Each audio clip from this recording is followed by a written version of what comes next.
Is this thing working? What is happening, everybody?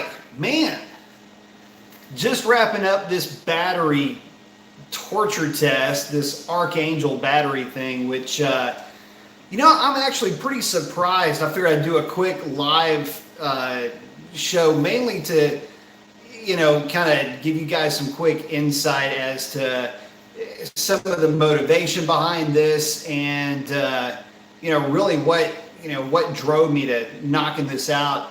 Give y'all some behind the scenes stuff on this too, because it's actually kind of funny. Some of the weird stuff that takes place behind the scenes, it's actually more funny or more fun in some cases than the actual test that was going on. So, first of all, let me say hi to you early birds coming in real quick, and I'll get to some of the weird stuff that was going on while I was doing this test. Cram Man saying, how do you do, Cram Man? Gorgeous Cat 392, first in, I like it. Let's see. Hope you're doing well too. Gorgeous, let's see. Marcel Industries saying, what's up? And Real Racing, yo, the truth is here, I like it. All right, so speaking of the truth. So I picked up the battery today, and one of the funny things about this is that what spurred all of this on is this cool down mode for the Hellcats with the taser. What ends up happening is, you drive your car to the drag strip, you park it, you kick on the cool down function, and you let the car sit for, 20, 30 minutes, however long you're there. It doesn't matter how long you're there for, though, with the stock battery. What'll end up happening is the voltage gets so low that it trips the voltage, the bottom voltage of what that taser will allow, and what that basically does is it kills your cool off period. It's usually not that big of a deal. The only problem, speaking of low batteries, what's the deal with this thing? The only problem is if you're trying to make runs consecutively, especially if there's quite a few people at the drag strip and you're pulling back around, you're getting back in the staging lanes and basically just waiting for your turn to go. And it's usually about 30 to 45 minutes minimum under those. Get that son of a bitch? Freaking mosquitoes. Anyway, if you're waiting for that long to get to your chance to roll up, your battery just doesn't have enough time to actually charge up while you're running the thing down the drag strip. Now, obviously, this wasn't a test, and this didn't work out as a test like that, but I figure if I just let the thing run and figure out how long the stock battery would run for in absolutely perfect conditions, totally topped off, everything basically in its favor, how long would it run the fans and the intercooler pump for? And as it turns out, it'll run it for about 40 minutes until it shuts off. In fact, it was right at 40 minutes. So that was pretty cool. But in real life, using the thing for what it was meant for, that taser, it doesn't really live up to that. You're doing really well in those types of conditions in a race environment to maybe get 15 minutes out of it with the stock battery. No real issue with it whatsoever in terms of, the car starting typically. Although if your battery is a little bit on the weak side, or if you're really pushing it that night, you will get a very slow rotation of that engine. I mean, it'll just go run, and then it'll light right off. But in some cases, it's happened to me once. It's happened to a couple of buddies of mine. Y'all know who you are. Thank goodness for those cool little lithium jump packs, because without them, we'd be looking for some jumper cables. So, mine has actually not started after using that feature. And again, it's not a fault of the feature. The feature is doing what it can. It's just a reality of lead acid batteries. You can only discharge them so much, and especially in that type of an environment, in that type of a succession, and they don't retain their charge very well. So after somebody in the crew decided to get one of these batteries, and seeing how well that thing did at the drag strip in real world conditions, I wanted to get one for myself. Number one, you're saving some weight. It's 25 pounds. Now, I know what you're going to say. 25 pounds in a 4,200 pound car. That's true. But Every pound helps, and with these cars, anywhere you can find a weight savings, you want to go ahead and jump on that. So, but I won't say that this battery is inexpensive. This battery is actually about 430 bucks. So, yeah, don't. It's not definitely not for the faint of heart. But if you look at it from this point of view, I mean, you can rationalize this a little bit. If you plan on keeping your car for a long time, or if your car is a 2015, maybe a 2016. Your battery is probably on its way out anyway. You're going to need to buy a battery, and realistically, a battery is a consumable, object anyway. Just like brake pads, tires, fluids, things like that. So it does have a shelf life, and it does have, basically a service life that if you've got one that's about 5 years old, it's probably going to be soon for replacement. And I figure that, well, in this case, this battery is. It's not, it's a warranty, but it's not. I mean, it's 10 years expected useful life out of this thing, whereas most other batteries are, maybe 3 to 4 years useful life. And then at that point, you're going to start running into some potential issues. So basically, it's like getting 2 for 1 on your battery. Figure if I spend the money now, I won't have to worry about a battery ever again, number one. Number two, this thing only weighs 18 pounds. I mean, at some point, you got to, figure that it's not really worth it to try to keep saving, weight here or there. This is a full-size battery. 1,200 cold cranking amps, by the way, out of this thing.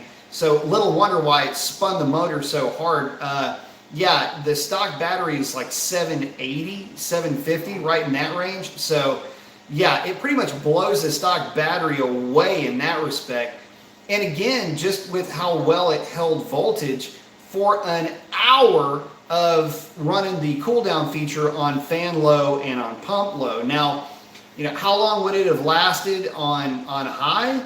Yeah, I don't know, but I'll tell you this, if it lasted for an hour and the other battery literally ran into its kill spot after 40 minutes, this thing was still going strong after an hour. I didn't know how much longer it was going to go for. It might still be going now. It might have gone for, an hour and a half, 2 hours based just on the voltage that it was sitting at, especially the voltage under load. So at any rate, the testing was a lot of fun. The funny part about the testing, though, was the fact that I actually accidentally deleted part of the footage leading up to the beginning of that other video, the first video, the part 1 video.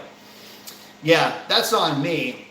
Dumbass in the chair you're listening to right now pretty much butchered that up. But probably for the best, because the video was actually getting a little long-winded. It was more or less me just rambling on because, again, we're talking about 40 minutes worth of just listening to some fans run. So at any rate, let me check in with everybody real quick, make sure I'm not missing anybody. Dr. Differential, yeah, saying, seems like I was just chatting with you. Yes, you were, sir, on the hot line. Natalie Dayton saying, sup, brother, sup, man?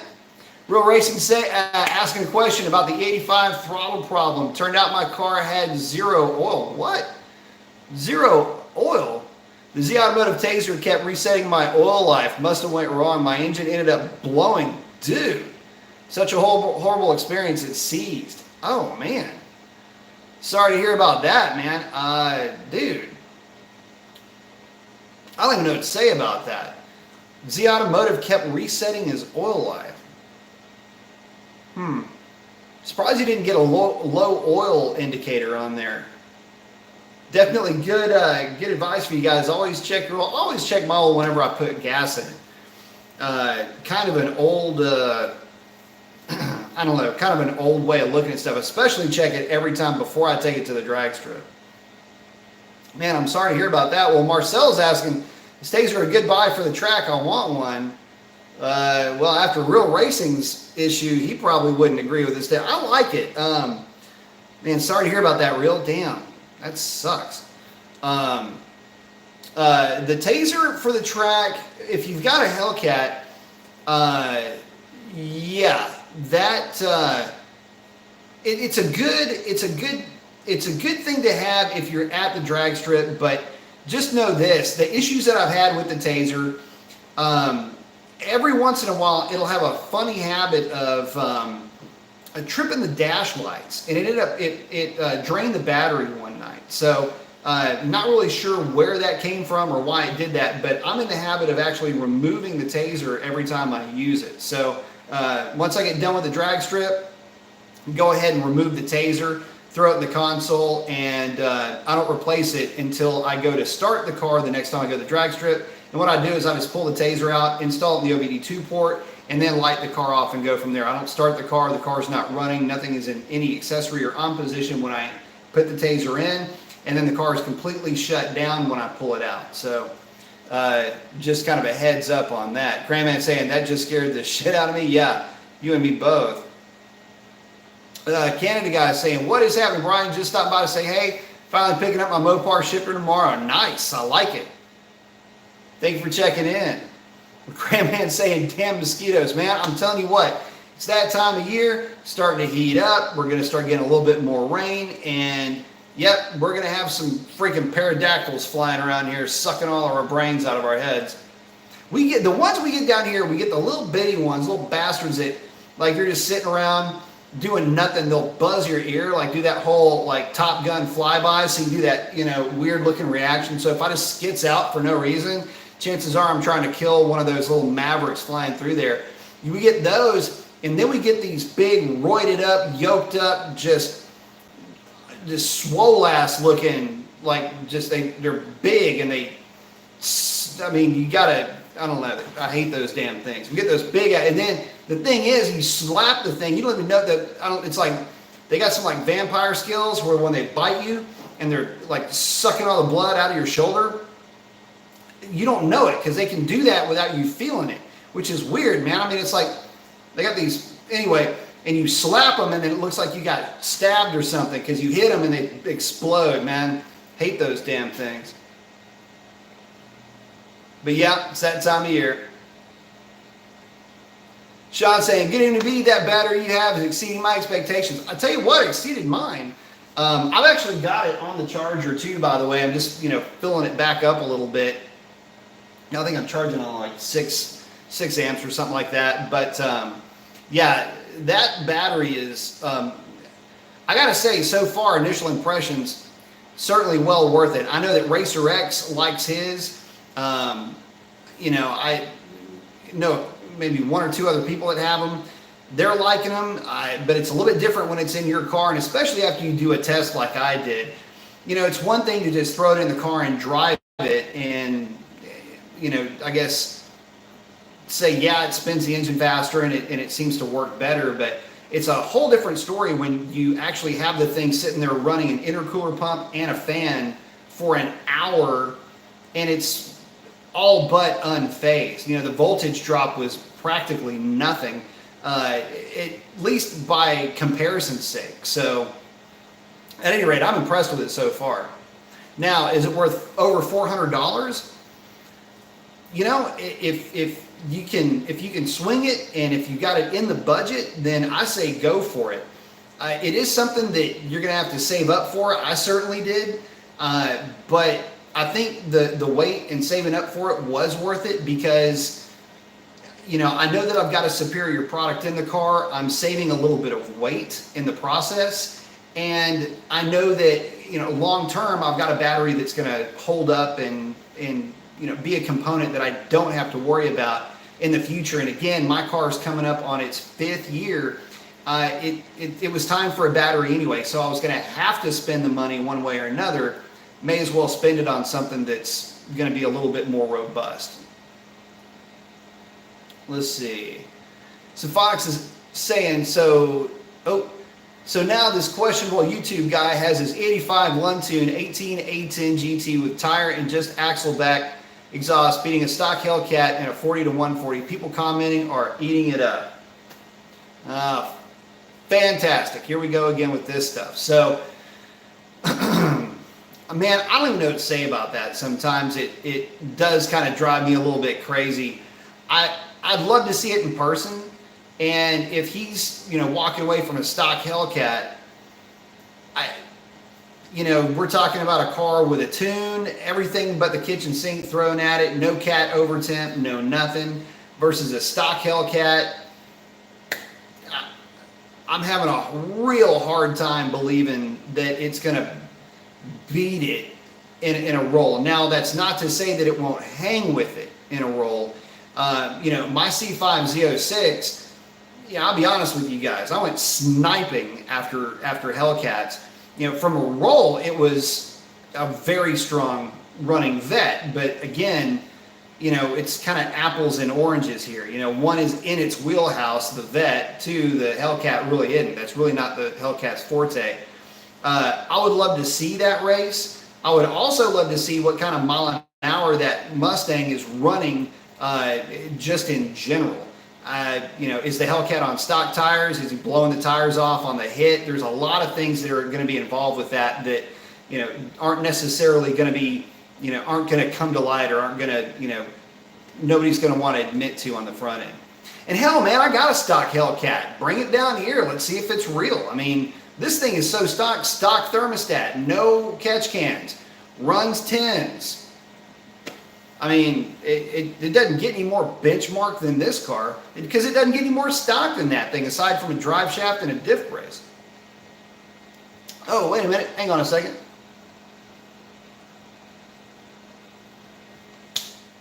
Try to Dodge Mopar. Thank you so much. Yeah, one and only. Did a little bit of a name change. Thank you very much for that. Say, had to get in here and do this, man. I do appreciate it. I have 2 weeks off starting tomorrow looking into Mopar God convulsions. Thanks, man. I appreciate that. Think you can do 14 live next 2 weeks? Oh, man. Keep rocking, my friend. Well, thank you so much. Where's my camera over here? Thank you so much for that contribution, man. I really do appreciate that.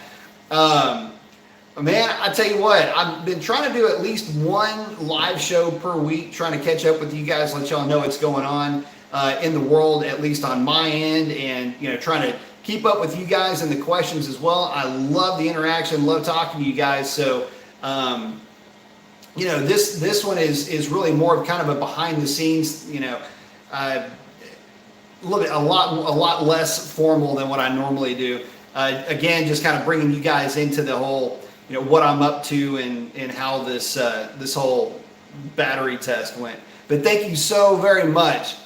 And again, you guys, you see Try to Dodge Mopar Muscle 1, that is one and only checking in with us. Again, he did that name change. So everybody shout out to Try to Dodge Mopars. I love it. Love the name, by the way. It's awesome. But thank you so much, my friend. I do appreciate that.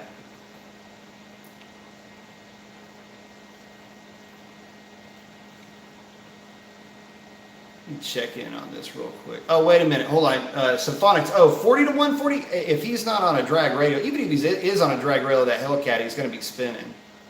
And if he spins and it shifts, that's going to put you in a lousy position gearing wise. And that's when the Mustang's going to actually be in its wheelhouse. Sean E is saying, talk about the battery. It looks like they are $450. Is that what you're seeing? Yeah. I think it was the 94, I forget off the top of my head, 94 something, the chassis was, right at 430, 440, something like that. Luckily, the guy is local to me, so I was able to run over there and pick it up. So I didn't have to worry about that. But, I paid full price for the thing. Believe me when I tell you. I paid full damn price. But yeah, they're expensive. They are expensive. But again, I was going to need a battery anyway, so I could kind of rationalize the cost there. Daycab coming in with both arms up. I love it. TGIFB. Yes, thank God it is Friday. I'll tell you something. After this week, I needed a TGIF like you wouldn't believe. Jay Poma in the house saying, hey now. I like it. Hey now. What's up, Jay? Sergey saying hello. Got the hands up. I like it. Daycab saying, at Marcel, they're awesome batteries. Overkill for a Tacoma, though. I tell you what, one thing I do like about these types of batteries, and something that's kind of just a little bit of a postulation on my part, but I think they'd be able to handle getting beat around a little bit more than a typical lead acid would too. Jay saying, just watch the 2 battery vids. Yeah, that new cell can handle way more amperage. Yeah. For sure. You know, one of the things that that I noticed straight away was that the thing just would not drop voltage whatsoever. So, you know, definitely something to look into. Again, pricey, but I think in this case, it might be a little bit better value. I mean, I see where you know, there might be some trepidation about that cost, but to be honest with you, I think it's worth it. I think it's worth it. Now, jury's still out. I just put the thing in the car. I haven't even driven it. I don't think it's going to drive any differently. But all that being said, this test tells me really all I need to know about the quality and the staying power of that battery. Sergio's asking, can you tell me what will make bulletproof Cobra, 03 Cobra? Oh, man. Well, the short block is already pretty stout. I mean, there are guys making 600, 700, 800 horsepower to the rear wheels with those cars with nothing more than a Whipple or a Kenny Bell back in the day. The main thing on those cars is fuel system and, you know, run a McLeod clutch. Transmission might give you some headaches, but you know, it's nothing that a good rebuild won't fix. I mean, it's got a T56 from the factory, so it's pretty stout. The other end of that thing is really what you got to worry more about. I mean, we're talking upgraded half shafts, upgraded bushings for the independent rear suspension. That's really more what you're looking at. The engine itself, the drivetrain, will handle quite a bit of abuse. So wouldn't worry so much about that. Again, keep it well maintained. Don't try to get too greedy with that car. And it will be, there's several cars that I keep kicking myself for not buying, and that is one of them. The 03 Cobra, the GT500 are at the top of that list. Fast Man saying, hey Brian, hey Fast Man. Sergio saying, how was your day? Double deuce up, man, it was all right. Can't complain. Woke up, I'm still breathing, so far so good. Sean saying, Mo3 Cobra was already bulletproof. Didn't need me to make it that way. Yeah, they come from the factory built to the nines, guys. Doc Div saying, I'll check my oil every time I fill up. Also, check the E85 content too. Yeah, if you are running E85, don't forget to check your E85 every time, not just some of the time. Don't take it for granted. And any of you guys that are running E85 that have run into scenarios where you've had a bad tank of E85, you know exactly what I'm talking about. Still again saying, what's up, fools? What's up, man? Sergio's saying, why do you live chat at night most of the time? I guess he's asking why I do them at night. Because that's when I can do them, man. I'm busy during the daylight hours. Busy making hay while the sun shines. He's asking, what do you think about the recent Hellcat Miata? It's pretty cool stuff, man. Pretty neat. Looks like a fun car. Reminds me a lot of, you know, the stuff guys used to do back in the days, just throw the biggest engine in the smallest platform they possibly could. It's kind of like an old Shelby Cobra in a way, just with a lot more power. Tell you what, it is spooky too. I had a Mark III Cobra, and that was a scary with a it was a 60 over 460 with Super Cobra jet heads, custom grind camshaft, and a single plane with a 950 HP Holly sitting on top of it. That thing was scary fast to drive. So the car weighed 2,700 pounds. It has making just north of about 660, 670 horsepower, that big block, and a lot of torque. That car would haze the tires going down the freeway in fourth gear. And that's just from rolling onto the throttle. Let's see. Oh, Dr. Doe saying, talked to buddy Michael Galley tonight, and he was saying, got my top rings to 024 and second to 023. Any thoughts? I would agree with that. 14 on gate, 28 on scramble. You know what I'm doing, so I thought I'd ask you. Yeah, I'm cool with the ring gap. I would say you could probably go 24 on your second ring as well. only to be on the safe side. Depends on how well that thing is sealing up. I mean, you're in the ballpark for sure. I mean, that's what I would do if it were mine. 24 for sure will be good. Based on the power that you've got, the only thing is the weight. You got to remember that weight is analogous to timing in your situation. So, but 24 is good. 24 will be fine.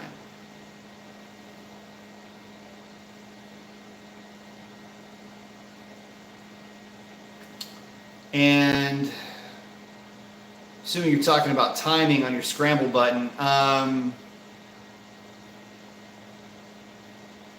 hold off on that.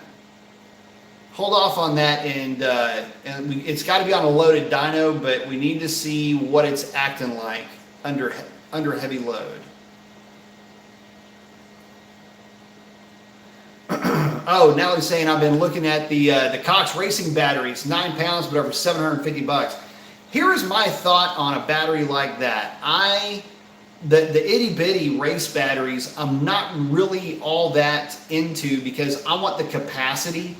My car is still a street car and it's got to do street car stuff, but I would be cool with one of those small batteries if I was just building a race car. In fact, I wouldn't go any other way than one of the smaller, race specific batteries, because you get away with two things. One, you don't have to pay any penalty for having a battery in your car. Back in the day, there were guys that would actually strip the battery out completely and just light the thing off and run it off the alternator. Or not even run an alternator, have a battery in the car, a small battery, and just run it off the battery for as long as the battery would keep the coils running, or the coil running, depending on what you're running. So that's just some old school stuff. But yeah, I know where you're going with that, and I don't think I would be in on that. Sean's saying, my almost new 2018 stock battery is not that great. Won't go 2 weeks in the winter without starting before it's struggling. Yeah. If it's been through a bunch of heat, hot and cold cycles, that'll kill a battery pretty quick. Try to Dodge is saying, see you next time. Well, thank you for checking in, brother. I appreciate it. Thank you very much, and always do appreciate the support, man. It means a ton to me. Thank you so much.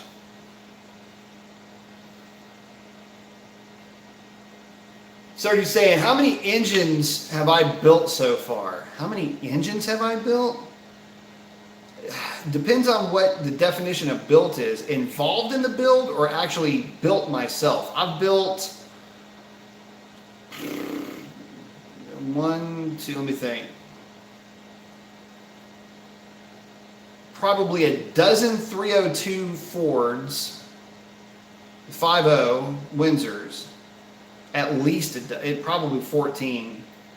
Few Mopars, few old school Chevy 350s, and as far as being involved, whether it depending on how deep of the involvement. A lot. As far as specking combinations, I got to sit here and think about this. A lot. I can tell you a lot. It just proves I needed to find myself a girlfriend when I was a lot younger. Let's just put it that way. God, now you got me thinking. I don't know. Quite a few. Sean E is saying, stock A10 Mustang GTs make 116 and 117 miles an hour in the quarter. It would take a lot for it to run another 10 miles an hour and hang with the Hellcat. So here's the thing with that. I have seen at the drag strip, this is just with my own two eyeballs, the fastest Mustang that has been naturally aspirated that I have seen went an 11.0 at 100 and I think it was 120 miles an hour. Now, that doesn't really tell the whole tale.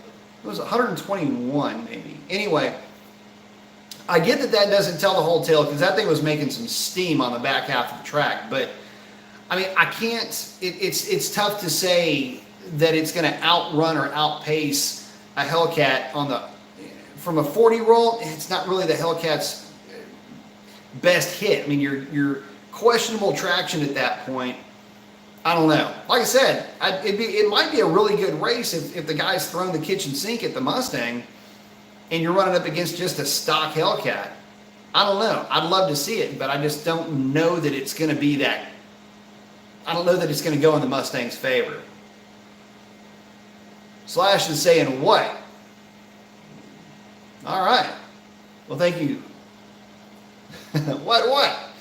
Scott 426. What's up, E-Mace? What's up, man? Got the thumbs up. Shawnee's hollering out to try to dodge Mopar. I like it. Oh, there it is. What up, B? I see it. It got mixed up in there. Slash, sorry about that.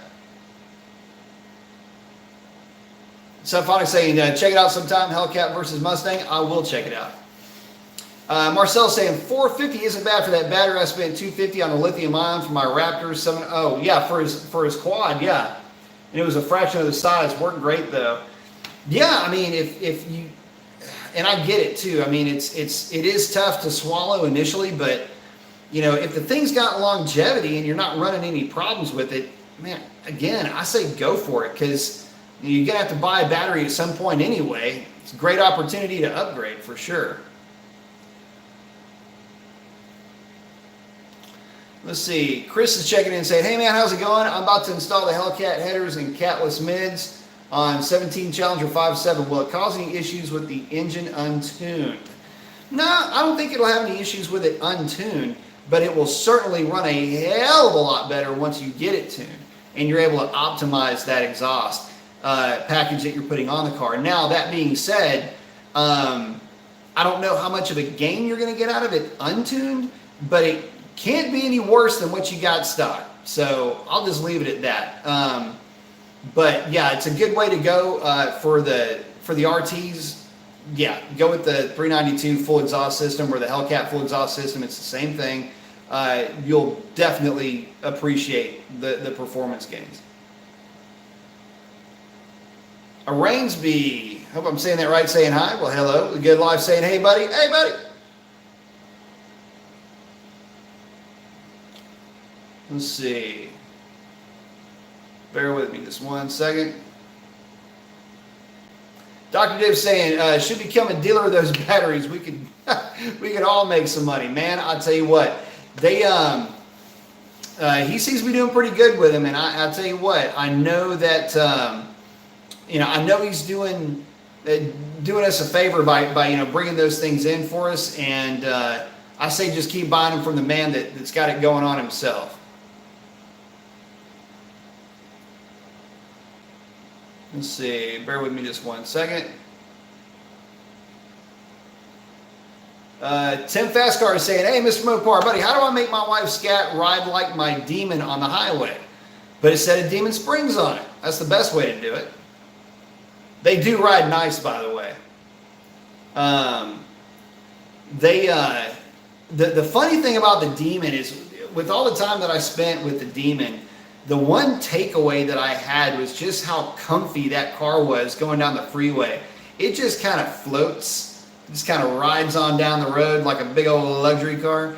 That is kind of an endearing quality about that car. In fact, one of the things that I had said about that thing when I was driving it back and forth doing all the data collecting was, it was one of those things where it was like, dang, this thing in sport mode felt like my SRT that car in sport mode felt like my SRT in street mode. That's how soft that suspension was. Jay is asking, what's the secret with 03 Cobra? Why that year? So 03 and 04 Cobras, the Terminator Cobra as it's known, that is one of the coolest cars that was ever made because well, for a couple of reasons. One, it was made at a time when Ford didn't really have to make that car.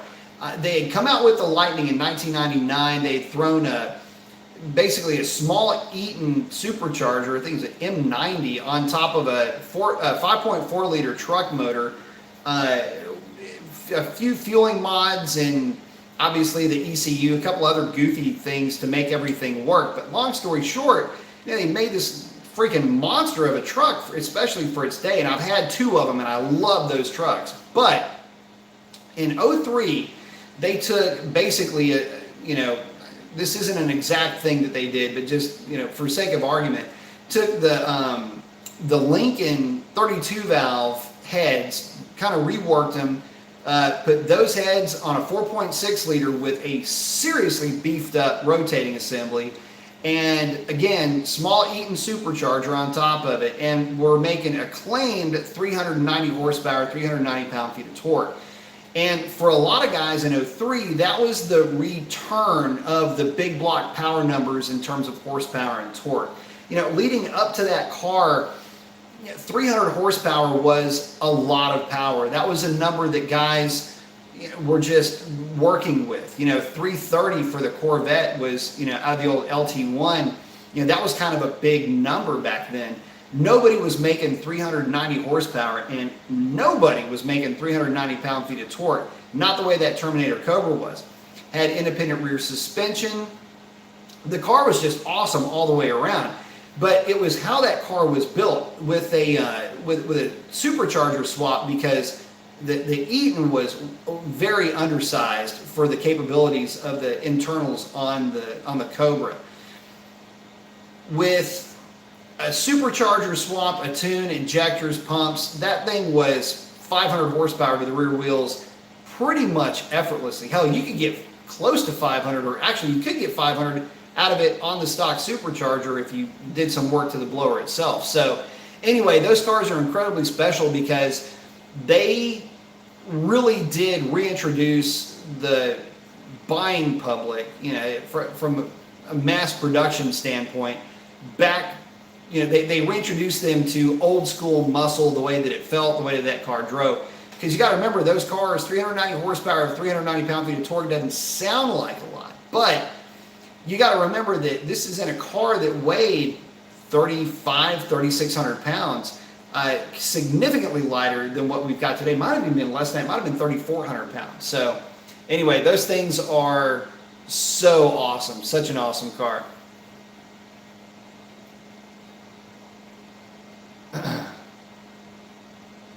Oh, Dr. Dip is saying, like the show, I was the first people to be polite. Yeah, get on there, thumbs up that thing. Like and subscribe. Ring that bell, or whatever I'm supposed to say there too. Show me Mopar checking in. Woo! Say, gotta get up to get down. What's up, my man? How to turn 11-second scat into a 12-second scat. Try a no prep event. No kidding, right? Learning curve for sure. Any thoughts on coilovers for scat?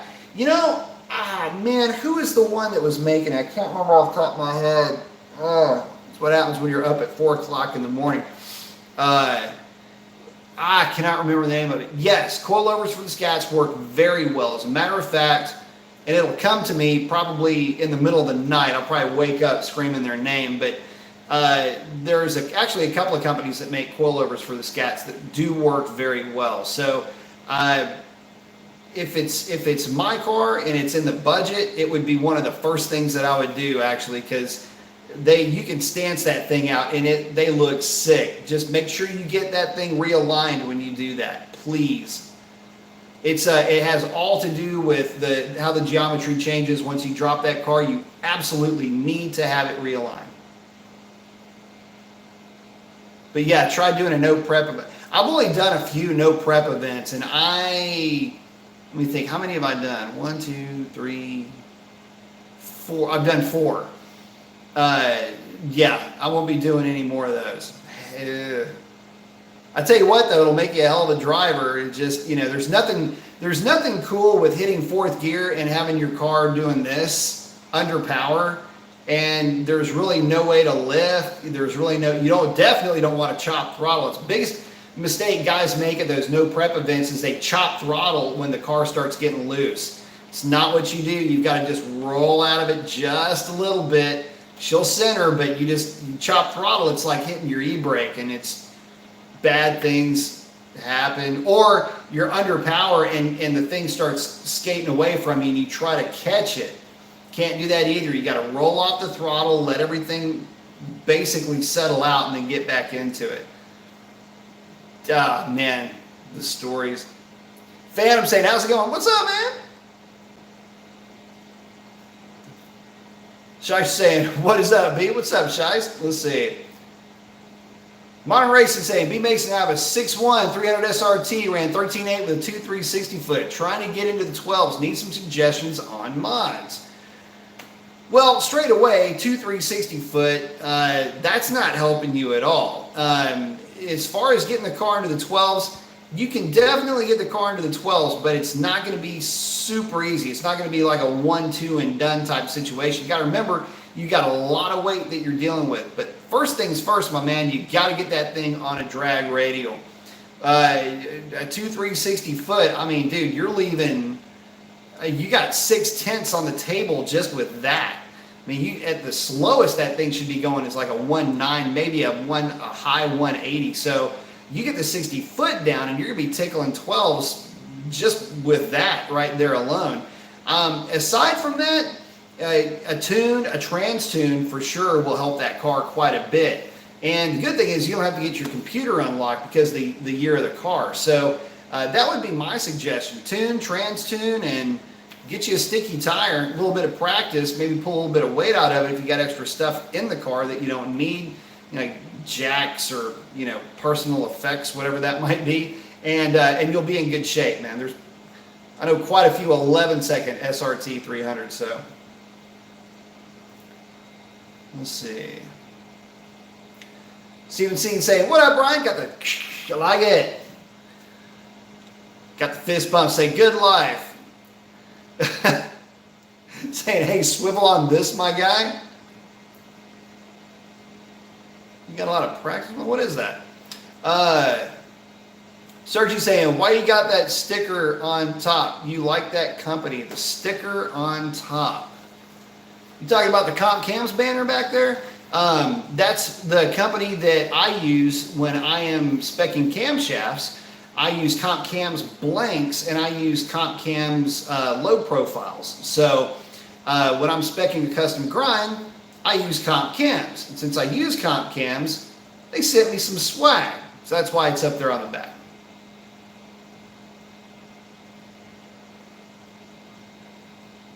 Mopar call out saying, hello, B Mason. Hello, Mopar call out. Doc saying, no timing on the scramble, boost on scramble, 14 PSI on the gate, 20 PSI on the launch, and 28 on scramble. He says he's got an actual MSD controller that's programmable. 28 on the scramble? Jeez, dude. That's some not messing around right there. I would dial that back to about 20 PSI. But we need to make sure we've got solid data logs on it once you hit that button. Any way to check exhaust gas temp on that? That's going to be pretty hairy. Let's see.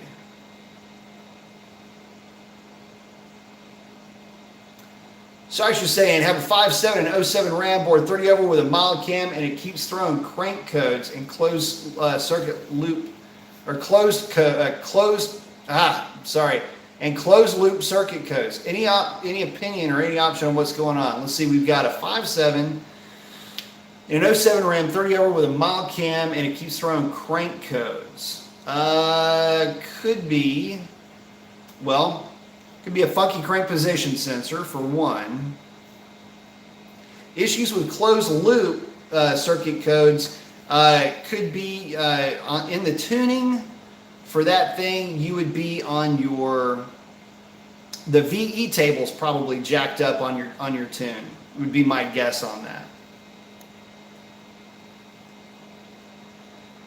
Sergio's asking, how much do you think you need to put into your Hellcat to make 1,200 horsepower? If you're talking how much money do I think I need to put into it, more than I'm willing to spend. But to get 1,200, if you're talking 1,200 to the rear tires on a dyno jet, would be Stroker, Elephant supercharger, or Kenny Bell or Whipple, and about a 200 shot on top just for grins, and a cam, and a lot of injector, and a lot of E85.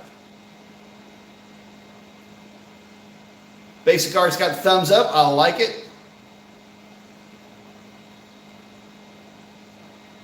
Daycab saying, I remember guys jump starting cars at the track with no alternator and electric water pump with a motorcycle battery to fire the coil. Is it really worth it? For a race car, maybe, if you're going for every thousandth you can get. Hang on just a second. Oh, time out. Real Racing checking in. Thank you very much. I appreciate the contribution. Thank you so much. Again, man, thank you very much, Real Racing, saying thank you for always being there for us. Man, thank you guys for being there for me. I truly appreciate that. Thank you so much for the support and the contribution to the cause, man. I definitely appreciate that. Thank you so very much.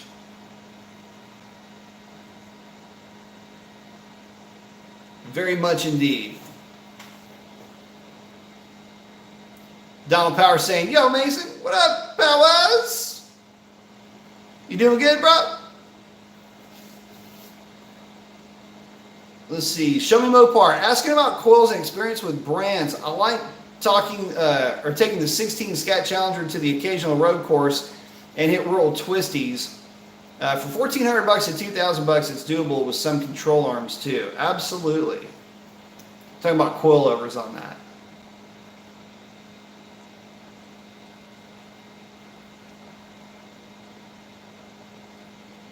Mopar Call It saying his wide body Scat is getting the stock exhaust manifold ceramic coated next week. Excited to see the results. I'd be a little bit interested in that too. The stock manifolds are it's a shorty. It's a 1 3/4 inch shorty header that is clamshelled with there's some heat like one of the like wrap almost on the inside of it. That's what that clamshell is covering. But it's got a mat inside of there that is good for insulating the heat. So I'm guessing you're saying you're going to ceramic coat the actual the clamshell part of that, which would be pretty interesting. I'm wondering how that would work out. I wonder how much heat that would take out of the engine compartment.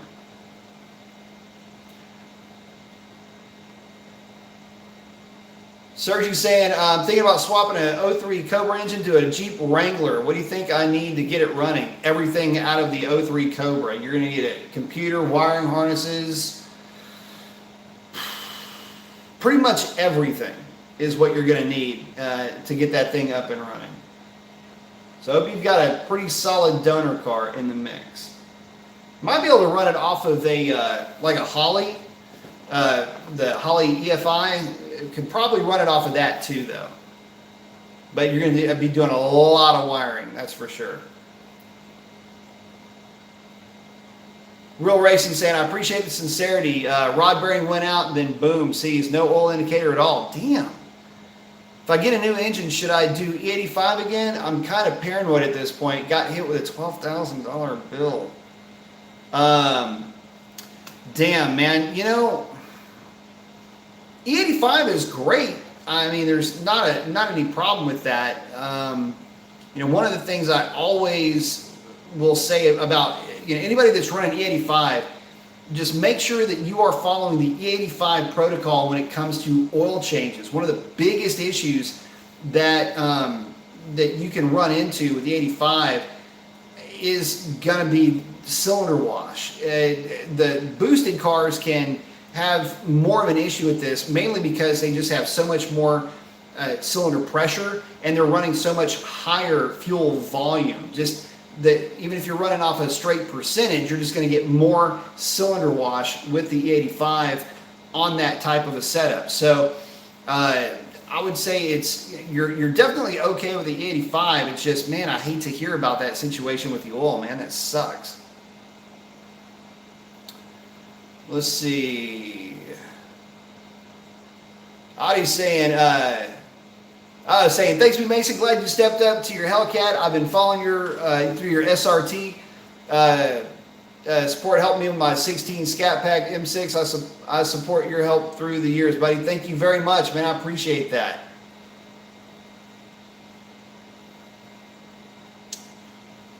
Let's see. Sergio's asking, can you go to church with the demon? Yeah, you can. Let's see. Sean E., thank you very much. I appreciate that. Thank you so much. Saying light mods on my 03 Cobra making 455 horse and 515 torque at the wheels. Running 11s all day long at street trim. Absolutely it will. With Nittos was pretty fast 13, 14 years ago. My favorite car ever until its 2018 392 Shaker. Man, I'll tell you something. To that point, one of the things that, it's easy to start getting nostalgic at this point for the early 2000s, late 90s, mid 2000s, say mid 2000s, like 05, 06, 07 GT500s, cars like that. When Ford was making those vehicles, you've got to remember that they were making those cars in a vacuum. They didn't have to do that. And that's one of the reasons why I'm such a big fan of Mustangs. You'll always hear me, lament never owning an 03 Cobra or a GT500. Mainly because, again, they did not have to make those cars. There was no competition for those cars aside from the Corvette. And because of that, you always had this sense that, they didn't have to do it, but they did it. And when they did it really, really well. And again, take the 03 Cobra, for example. It has got an internal, the internals on that engine are just built like out of a performance catalog. There are so many of them, again, running 11s. Back when 11s were 11s, now I get it. We live in a modern era now where 10s are the new 12s, right? I mean, everything seems to run 10s. You almost get sick of hearing about it. This Mustang naturally aspirated runs 10s. Well, you would have heard that, back in the Fox Body days. Fox Body Mustang runs, low 12s or something like that. Those are the things that, were a big deal back then. And now, we live in this era where everything hauls ass. I mean, shit, have you driven a minivan lately? Holy shit, those things are fast by comparison, some of the older, what would we consider a muscle car from back in the day. So it was just interesting that Terminator Cobra was, it was fast in the old way, though. It was fast in the old school, brute force, nice chunky torque in a car that didn't weigh a whole lot. That's really what it brought back. And again, it ran 11s back when 11s were the number. Like back when 11s, man, I got something in my dang eye. Back when 11s actually meant something. So, yeah, for sure. Let's see. Real Racing's asking, also, can E85 tune ruin an engine? It's not really, will the tune ruin the engine? If you look at the owner's manual for any flex fuel vehicle, and I'm just bringing up Fords in particular. In fact, I had a 09 F-150 5.4 that was flex fuel. And if I ran that thing on E85, the owner's manual suggested, I think, once a month to run a tank of just gasoline through the system. Again, that's for longevity for the fuel pump, to help just lubricate the fuel injectors, and basically give the thing a break from E85. I guess I don't know. There was kind of a protocol that you had to take with those vehicles, which you ran them on E85 for any real length of time. It also suggested a more rigorous oil change protocol. I think you had to change it every, instead of 6,000, it was every 4,000 or something along those lines. Basically, it was a third more often, give or take. So, if you kind of take that tack with your car, I think you'll be in good shape. Just stay on top of that oil change protocol, and I think you'll be in good shape. But it's not really the E85 tune that's hurting the thing. You got to remember, you got to run 30% more E85 to equal the energy output of gasoline. So you have more fuel mass in there. That alone, again, you go off a straight percentage of, X percentage of fuel in the cylinder gets pushed past the rings. Well, you've got 30% more, so 30% more of that percentage gets pushed back the rings. That's why you have higher oil contamination.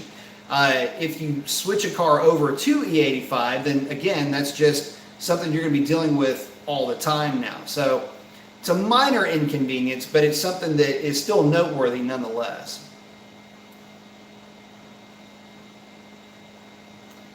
Let's see. Thank you again, Sean. I appreciate it.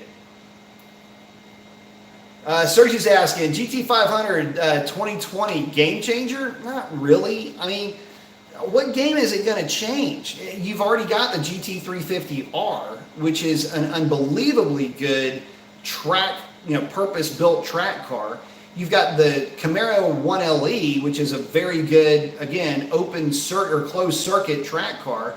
The Z06, ZR1, like any of that. I mean, what game is it going to change? It's not going to reinvent the automobile here. We're talking about a car that weighs a ton. It's got a lot of power, and it made the ultimate worst decision when it decided to put the ultimate compromise transmission into that car.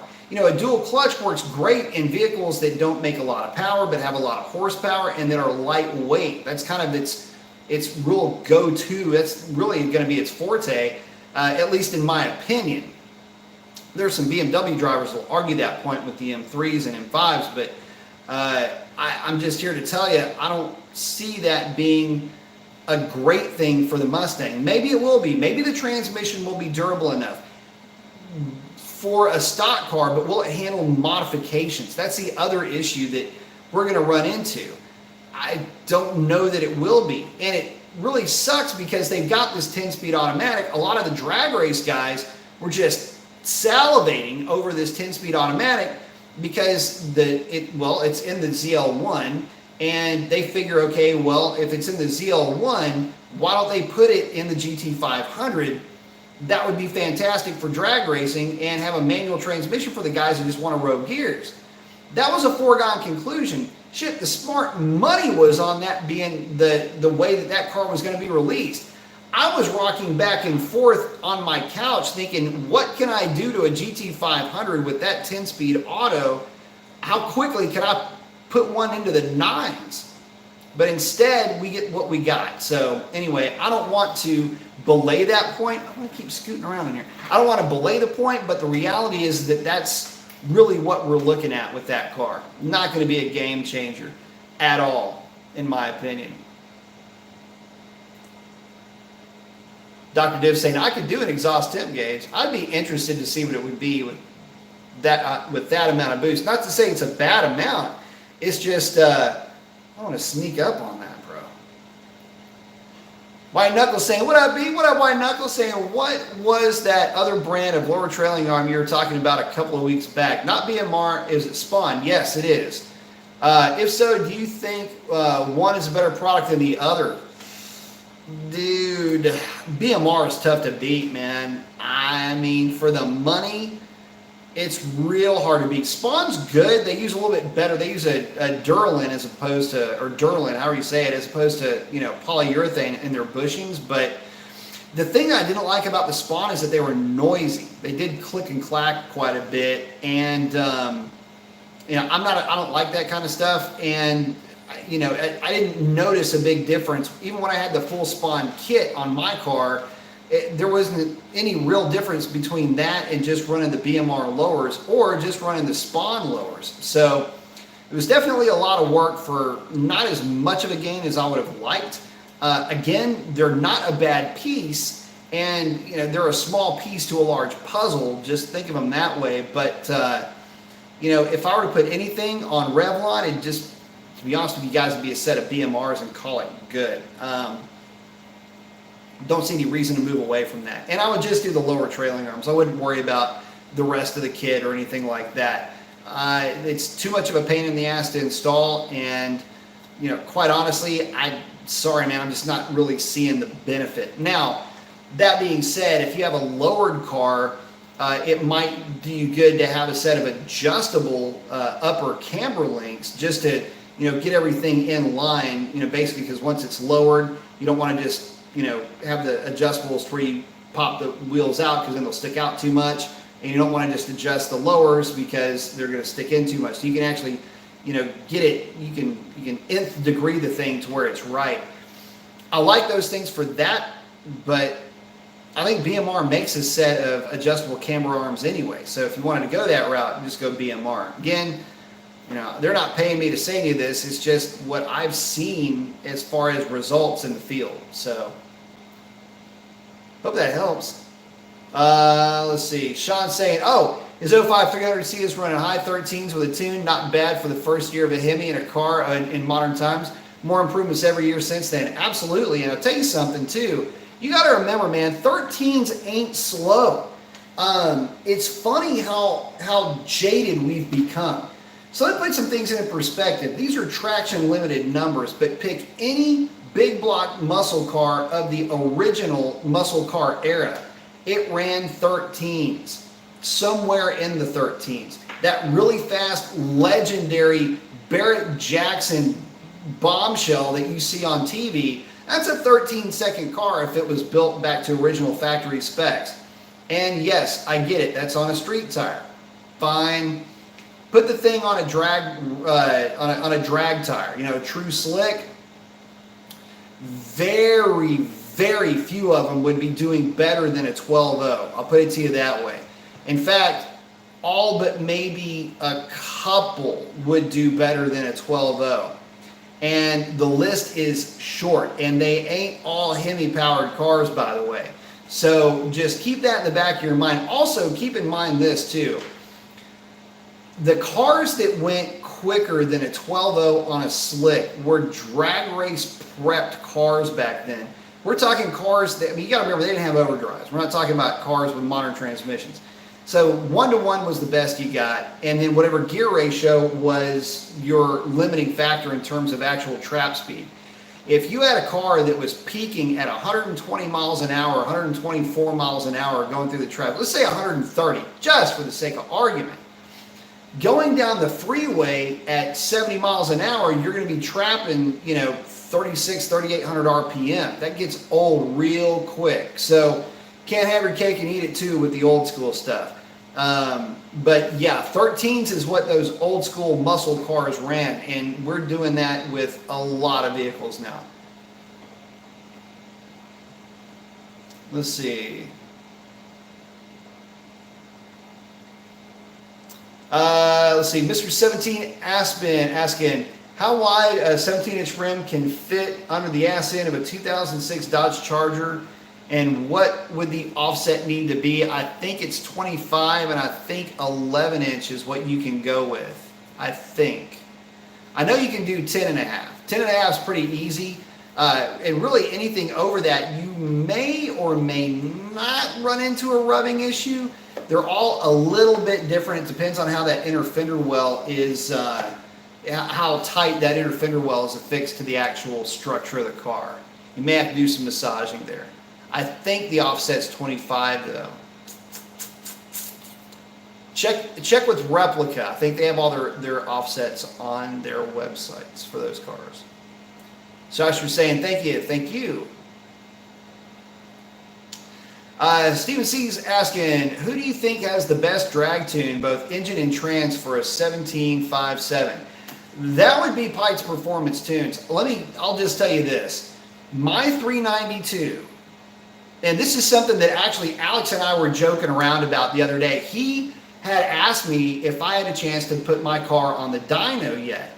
And I was like, no, you know, I had planned on going up there. There was a couple of, like 3 Sundays ago or something like that. It was a nice day. I'd planned on just running up to the shop, opening up the shop, throwing the car on the dyno, make a few hits, get some footage of it, and then call it good. I just ended up not really getting around to it. But the running joke with me is that all of my cars have been some of the lowest horsepower cars on that dyno, and they have also been, the 392, and I'm sure this car would probably follow suit, but the 392 was the lowest horsepower at one point, but it was the quickest in the quarter mile. And all of that has to do with just experience, how to tune these cars under load, under race conditions, and how to tune the transmission to get it properly. So I'd give Alex Pikes, P-E-I-T-Z, a shout over at Pikes Performance Tunes. Yeah, White Knuckle, thank you so very much. I appreciate that. Saying, thanks for all the info, brother. Go grab some Diet Coke. Man, you know what? I think I will, as a matter of fact. Hey, thank you so much. The Diet Coke Fund. Oh, yeah, by the way, speaking of the Sodas Fund, so it's either Diet Coke or Topo Chicos for me, and I've burned through quite a few Topo Chicos. I had like an idiot, so I put one of those big 32-ounce glass bottle Topo Chicos in this outdoor freezer that we have over here, and I forgot about it. So I ran to the store to grab the bolts. This is another kind of funny story about that install of that battery. I need to kind of loop back around on that, but yeah. So I put the bottle of Topo Chico, that big one, in the freezer because it was outside in this. Anyway, long story short, I'm putting the new bolt in the so basically this battery's got a little bit thick. Anyway, put the new bolt in the in the thing that holds it to the car, the bracket, I guess you could call it. And I hear this bang coming out of the freezer. I knew right what it was. That bottle of Topo Chico just detonated. So I got all the big chunks of glass out of there and thrown away. I just got to hit it with the shop vac and get all the crap out of the bottom of it. It's stupid me, right? Let's see. Doc Div's asking, on the question earlier, set cam crank correlation, the distributor moved. Oh, for the tune, for the tune on that, wherever it was back there. Yes. Forgot about that. Good call, Dr. Differential. By the way, if y'all need anything done to your cars and you're in the Houston or really East Texas area, anywhere in Western or Louisiana, you need to give him a shout, by the way. Hit him up. But thank you very much, White Knuckle. I appreciate that, brother. Doc Div's also asking, what do you think about doing coilovers and adjustable control arms on my truck, front and rear or just rear? I don't know if it's going to do you a whole lot of good, to be honest with you. If the only way I can see it helping is if you can drop weight. That would be the biggest question that I have first and foremost. How much weight am I going to drop? If we're talking a significant weight savings, I'd say go for it. Adjustable control arms, you're probably going to need them. Certainly will, I would certainly say, I think you already have them. If you don't, get the upgraded bushings for that thing like stat. Certainly needed. But I would say, I just don't know. I don't know how much good it would actually do you. Especially at your power level. I just don't think you're going to get a whole lot out of them. Again, but if there's a weight savings, it probably would be worth it. Dana's asking, I have a 2019 Durango with a 5.7 with Cook's long tubes and cats. It throws a bank 1 AFR off code per the Diablo. No vacuum leaks and O2 readings are in spec. Check engine light comes on at highway speed with MDS off. Throws a bank 1 AFR off code. So typically what that'll mean is you've got an exhaust leak, so you've got long tubes on the thing.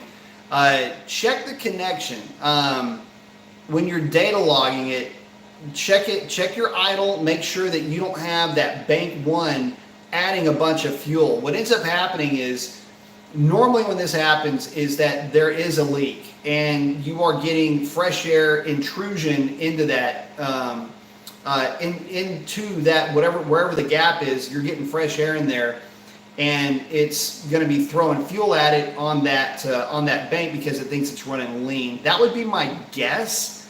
The first place I would look, because every time I've data logged a car that had any type of issue like that, 99 out of 100 times it was a vehicle with long tube headers and there was some issue with the leak at the collector.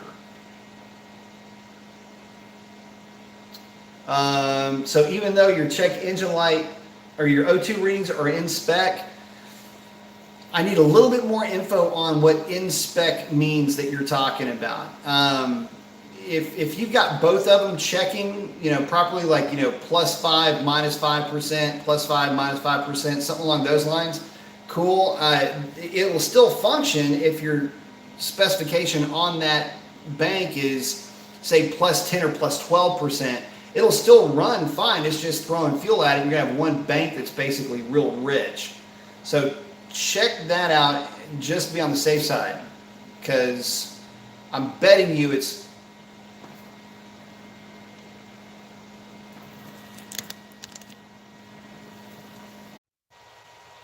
Are we back on? Man, sorry about that, y'all. We are dealing with some technical difficulties on this end over here. Jay Palma, the first one I see pops up says, Houston, we have a problem. Or Shawnee said, sorry, Jay Palma was laughing at him. Oh, man. I'm going to try to catch back up with you guys. I might have an issue with this this phone here, and it's incapability of holding a charge. I don't know. Well, we'll keep going until it happens again. Let me scroll back in and try to catch everybody. Time out, time out, time out.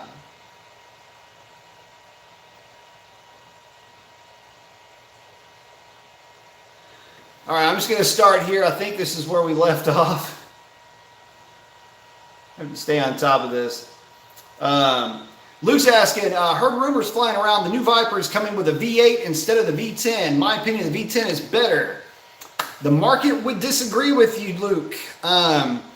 So I've owned 3 Vipers, and I love them very, very much. The market research on the Viper, though, in fact, this is not just me saying this. This is Mopar saying this. This is actually one of the marketing guys that I was talking to that was kind of heading up that Viper, part of the Viper program, or at least this aspect of it.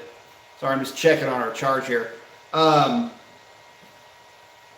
problem with the V10 is that it's not relatable. And what I mean by not relatable is it's not a Corvette. And everybody goes, well, we don't want the Viper to be a Corvette. Well, the problem is if the Viper doesn't start acting like a Corvette, at least superficially with engine choices, then it will not be able to move forward as a viable platform.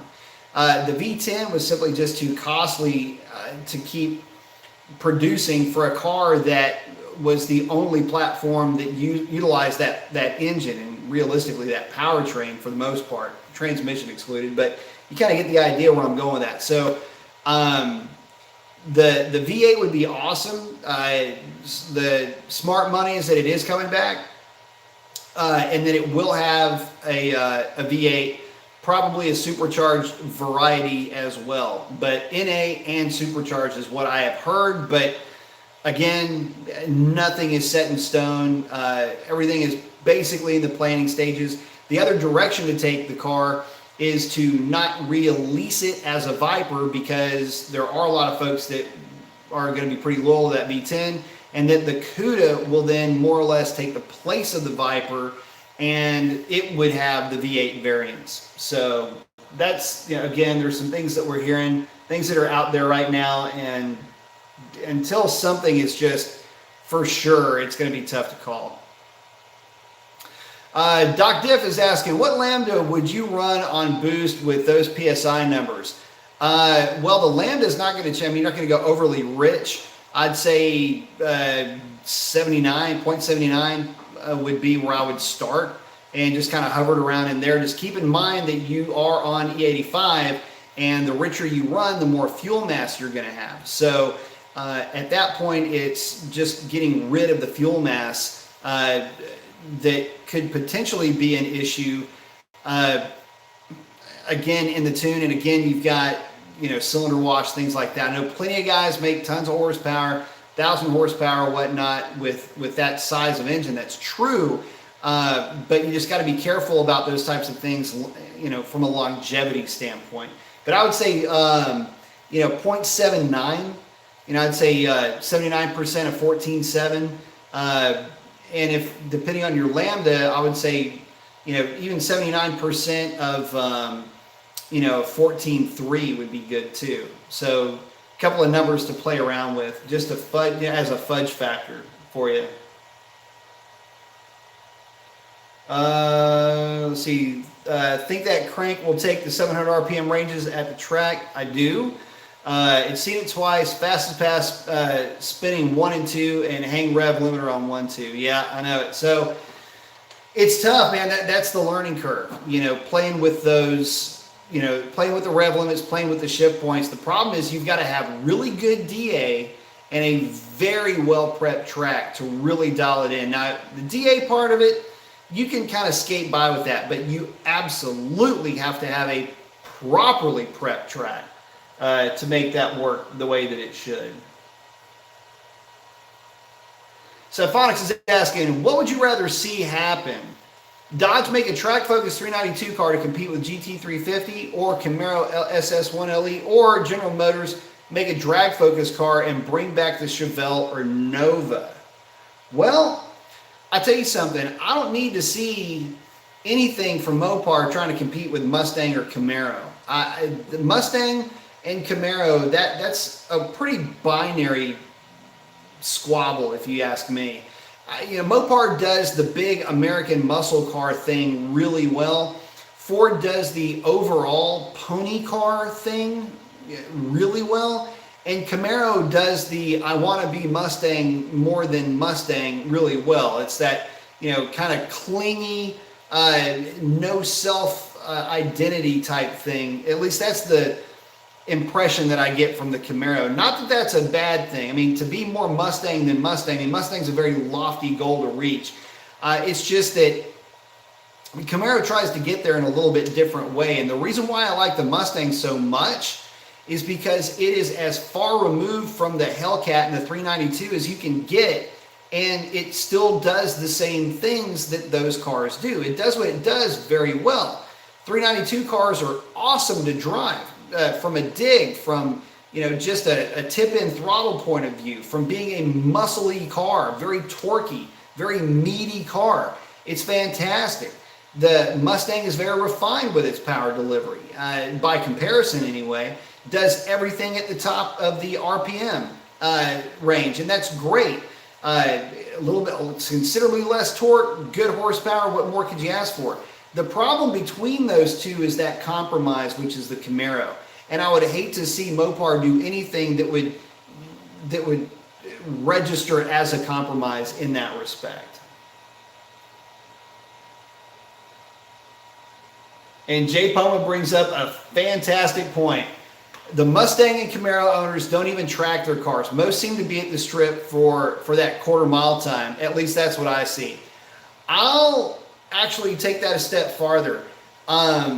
If you go to a true closed circuit track, we're talking Circuit of the Americas and Motorsports Ranch come to mind here in Texas. Obviously, you know, my home track when I was in California was Thunder Hill. If you go to any of those tracks, let me tell you what you're going to find, and let me tell you what you're going to see. You're going to see a shitload of Miatas. And for good reason. Those are badass at closed circuit racing. You're going to see a ton of M3s, and you're going to see more C5 Corvettes than you'll know what to do with. That is what you're going to see on those tracks. Very few Mustangs. Very few Camaros, very few later model Corvettes. The guys that are in the know, the guys that are doing this stuff regularly, religiously, for fun, this is their life. They're about that circuit life. Those are the platforms that they go with. And by the way, there ain't nothing nastier than a spec-built Miata on a closed circuit. You can talk all about horsepower, muscle car, you know, 1,000 horsepower, 700 horsepower. None of that means jack shit on a closed circuit, especially when you're talking about the hornet's nest that gets released when those cars get on the track. And again, if you have never seen a spec Miata race, Google it. It is awesome. Some of the best racing that you will ever see. Those guys are running into each other. They're beating the living hell out of each other. And there ain't one pouty, sad face in the group. Those guys are wailing on those cars. They're hell of good drivers. And I'll tell you something. if it sounds like I get overly excited about it, it's because I do. I love that kind of racing. So listen, just because it ain't sitting in my garage doesn't mean I don't think about it. I would love to get my hands on a Miata or an old M3, get out on a closed circuit and just raise hell. I love that kind of stuff. So yeah, the number of new Mustangs, the number of new GT350s, Camaro SS, Camaro SS 1LE, ZL1, hell, even the new Z06, those are few and far between on an actual closed circuit. So good point, Jay, for sure. Make sure we haven't keeled over on the battery here. Jay Palmer got the 2 up. I love it. Hondo's saying, hey, Mason, hey, Hondo, what's up? Malo's saying, dude, you need to update your thumbnails. Yeah, probably do. I'll get around to it. You guys know where to find me. Dwayne saying, a guy I know bought an 07 GT with a 4.6 and is planning to throw some money at it. In my opinion, he should leave it stock and save up for a 5.0. Do the 4.6 engines have any potential at all? Naturally aspirated. Yeah, they do. As a matter of fact, Ford Racing Performance Parts makes an intake for those things. They also make a, they make an intake and they make a set of cams, I believe. I know Sean Highland makes cams for them for sure. Yeah, you can actually kick them up to about 360, 380 horsepower fairly easily. And man, they beat the living hell out of them. They're a lot of fun. And you know, for the cost, you might be able to get away with doing that as opposed to buying the 5.0. Now, the 5.0 is significantly better in terms of quality, and it's significantly better in terms of making power in general. That's not to say you can't have a ball with a 3-valve 4.6, though.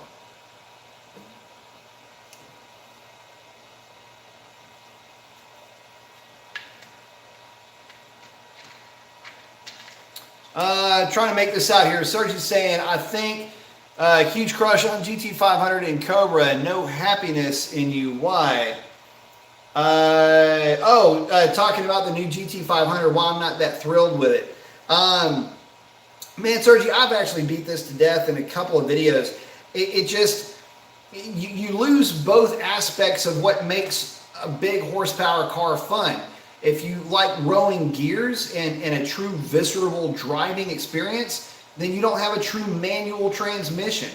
If you like drag racing and you like the modern benefits that a modern automatic can give in terms of straight line acceleration performance, you miss that in the DSG style transmission. If you don't, you're just not going to have a true torque converter style transmission the way that the Hellcats and the SRTs and the RTs have with the ZF, either HP70 or HP90. So that's why there's not a whole lot of love for it. Again, it's not out. I will reserve the right to retain judgment on the thing until I actually get a chance to play with one. But I got to tell you guys, I mean, as badass as that car looks, it's just missing that visceral human element of the manual transmission, which to me is a sin. And it's missing a true slush box automatic to get that thing down a drag strip, which is a travesty to me.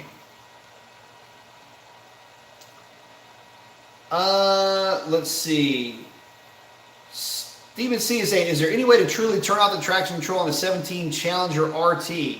Hate that drop in power when tires catch. Just hold the traction control button for 5 seconds, wait till it beeps, and that sucker ain't on. So that's how I run these at the drag strip, or if I'm playing around with them.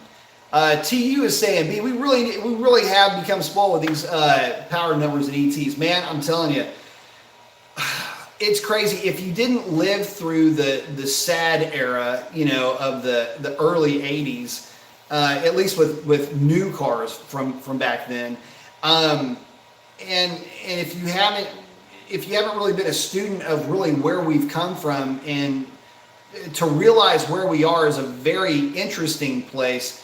I don't know that it's special. I think we are jaded, though. I agree with you 110%, really. I mean, we are not only jaded, but, you know, we're looking down on power numbers, and we're looking down on driving experiences that we really shouldn't be.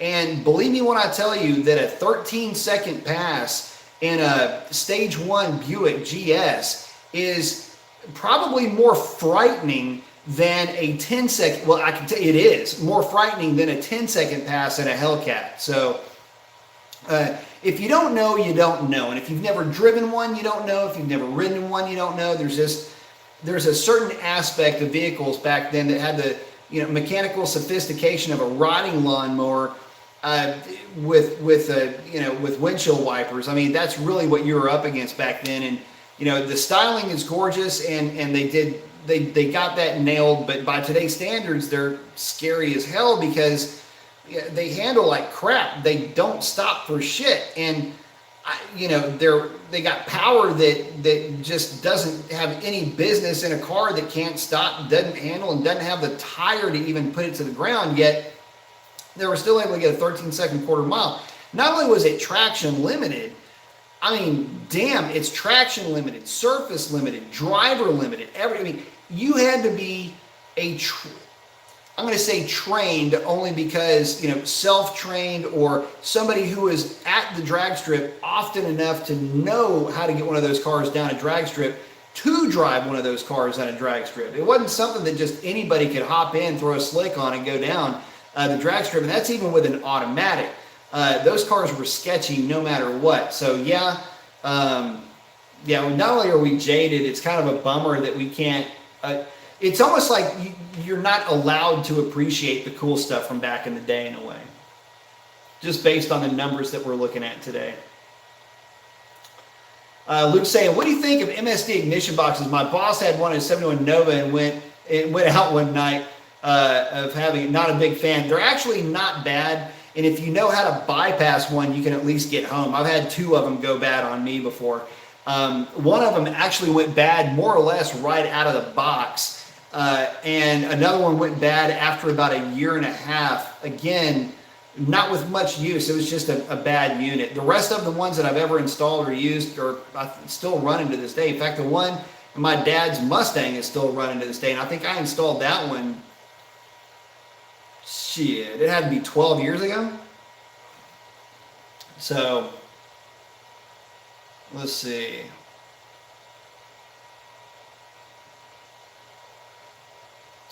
Let's see. Riff 33 is saying, what up, y'all? What up, man?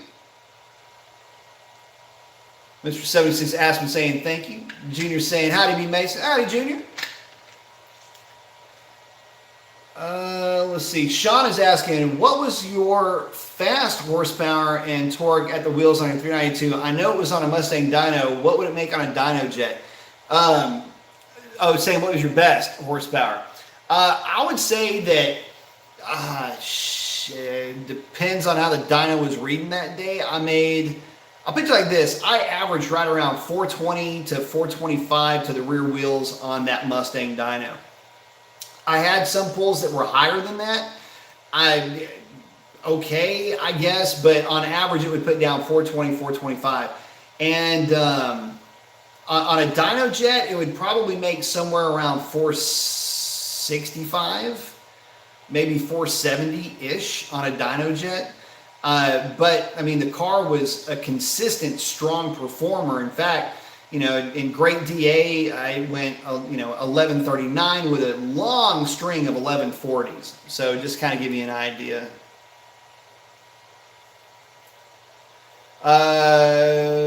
One Too Low is asking, would you buy a 16 Hellcat with 36,000 miles without knowing the car's history?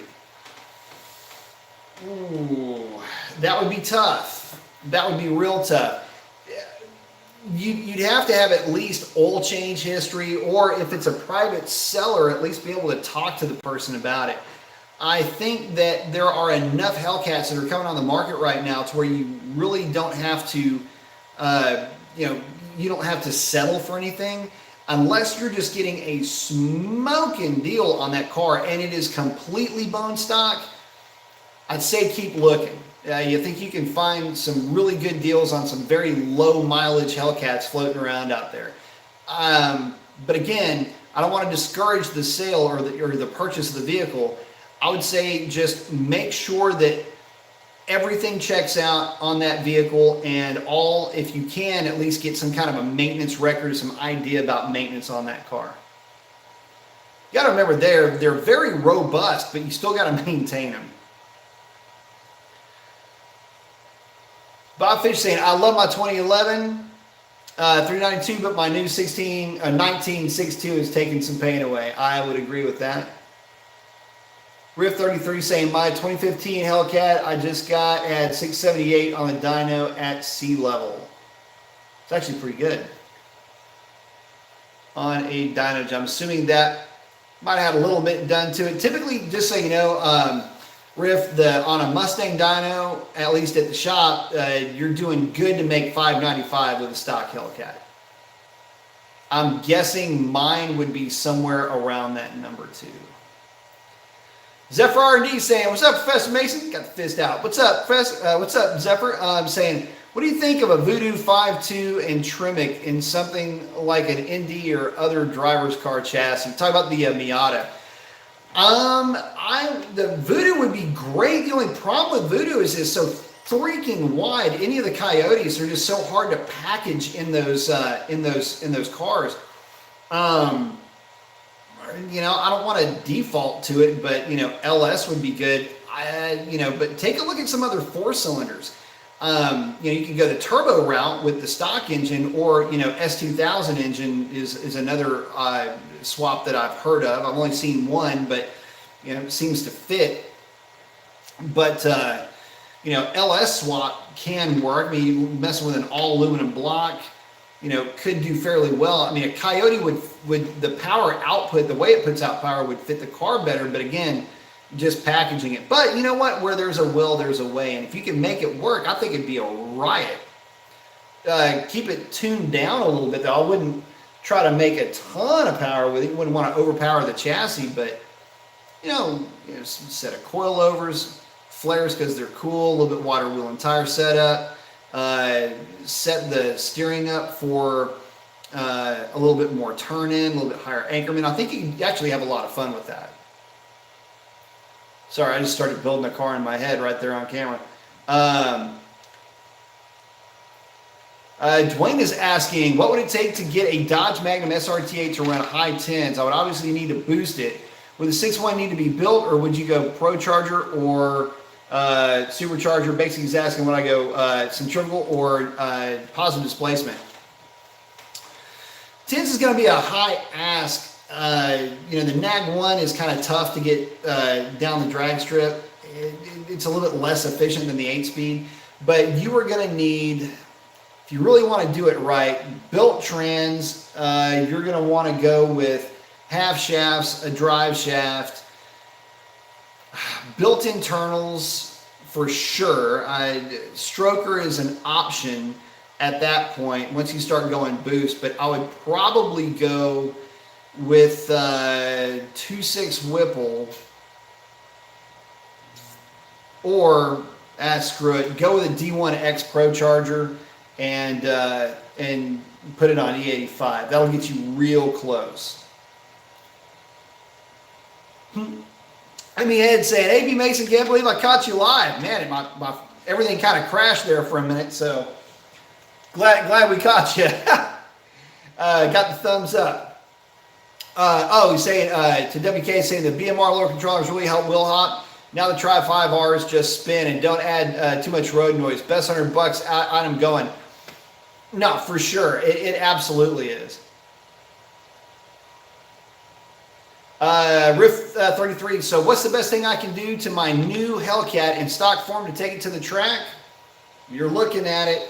I would say if you don't do anything else, get you a set of 18-inch bravados. Put a set of it'll be 18 by 10 bravados or 10 and a half, whatever they are. Get a set of 305, 45, 17s on those tires, and get that car to the drag strip. Do a decent burnout, but you don't have to do anything that's going to set the world on fire. But do a solid burnout. Get out there, shallow stage it, and go run you some 10s, man. Have a ball with it. You don't have to do anything else except drive shaft. And I will say that in stock form, you probably don't need one. But just know that it could potentially be a weak link. The amount of passes that I've got on my car on the stock drive shaft, I've got quite a few, but because I do take the car to the drag strip quite a bit, chose to go with the drive shaft just because I wanted that peace of mind kind of working for us here. Bob Fish saying drag radio. Shani saying, uh-oh. That's about the time everything went south. Okay, so here we go. Luis asking, what do you think about the Buick Grand National? One of my favorite cars that's ever been made. Love those things. And the T-types as well, which is what that car is derived from. J Pome is laughing. Let's see, it looks like I'm catching up here. I need to catch up with everybody. Hang on. Here we go. Okay. Oh, Steven's saying, get in the car to the dyno next weekend, first time, so what should I expect, look for, ask for? Okay, so tips for taking your car to the dyno. First of all, do not take it to the dyno unless you have a full tank of fresh gasoline in that car. 93 octane. This is tips for taking your car to the dyno. This is tips for taking your car to be tuned. They're very important. Number one, again, full tank of gasoline. Number two, fresh oil change. Number three, check your tires. Make sure, number one, that they are in good condition, and number two, that they are aired to the proper PSI. Number three, as to those tires, do not bring your car to the dyno on bias ply tires. Don't bring the car to the dyno on that set of ET Street R's or Mickey Thompson, anything for that matter. They will get chewed up by the dyno. You can get away with the Tri-5R, but that is the only drag radial, except for maybe the Nexon that comes on the 1320, that I would ever recommend going to a dyno. It will not end well for you. You'll chew up about $150 to $200 worth of that tire on the dyno.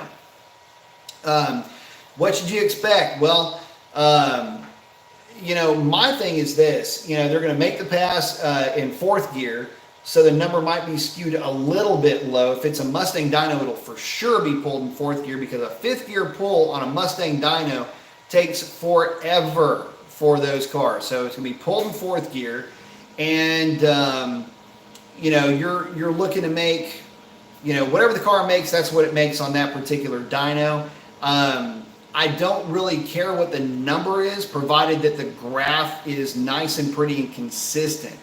And from there, that's pretty much it. Again, check all fluids, make sure everything is working as it should be before you take that car to the dyno, because you got to remember, it is going to be put under a heavy load for a long period of time.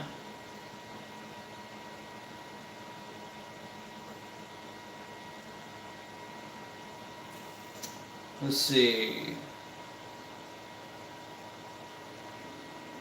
Some of this, I don't even know what y'all are talking about. Let's see.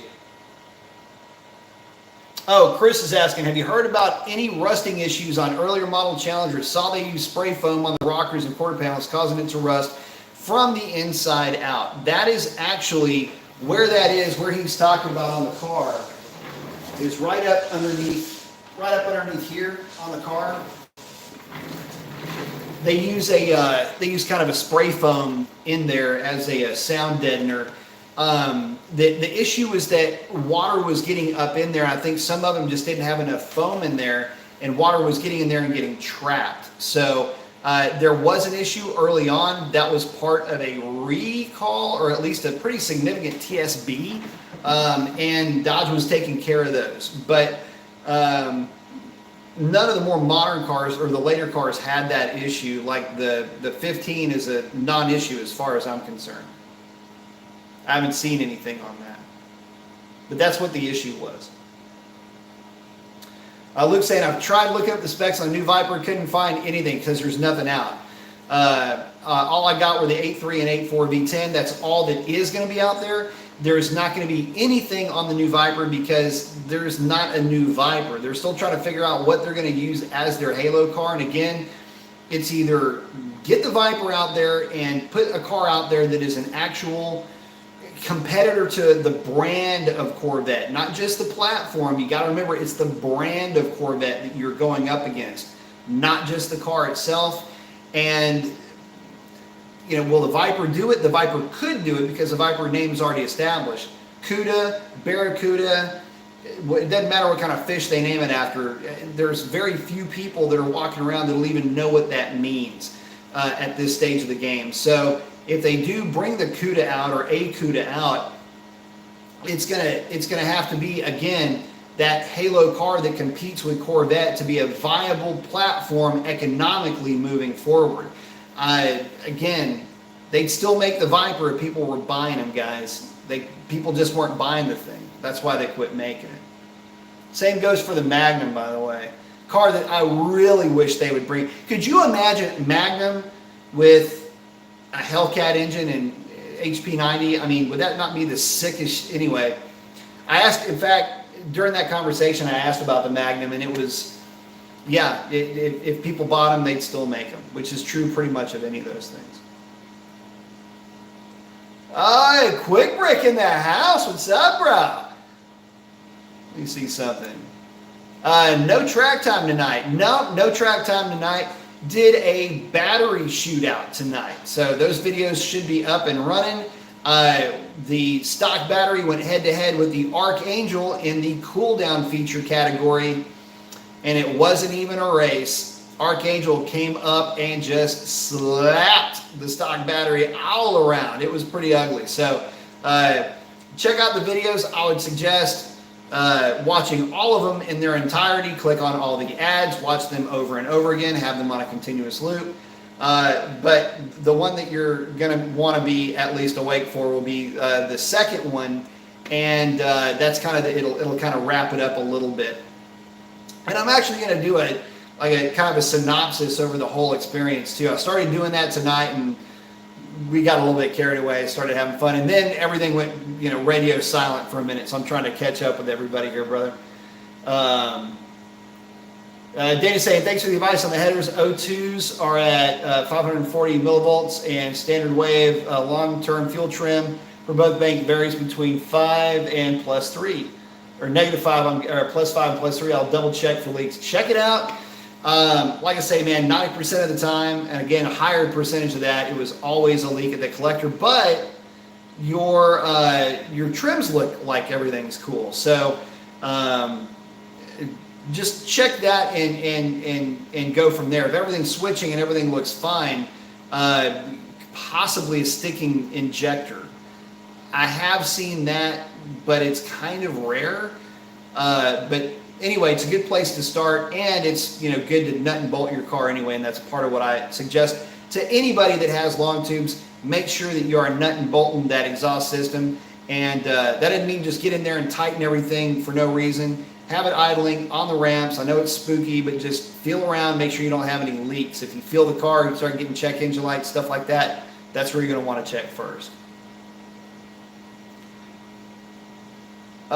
Luke's saying, I kind of understand why the V8 would be better than the V10. This is a stupid question, but can V8 engines handle higher RPMs better than the V10?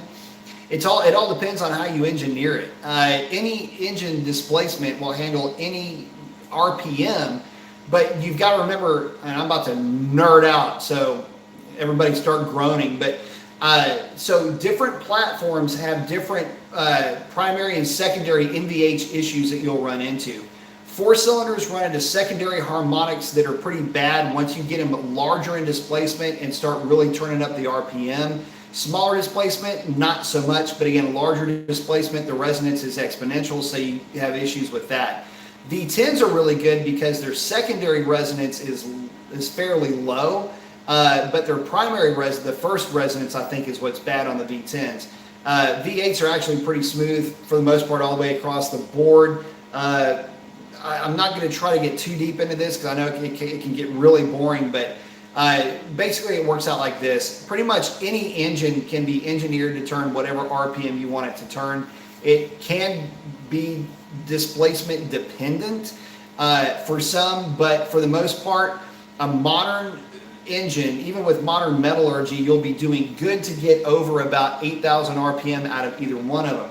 Not necessarily because the metallurgy can't handle it, the piston speed is too high. It's really not any of that, but it's a portion of that. The metallurgy with the acceleration rate.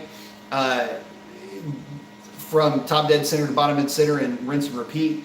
It has a lot more to do with just making the thing work properly on the street. Cam profiles, intake manifold design is going to favor the lower RPM range for economy, drivability, things of that nature.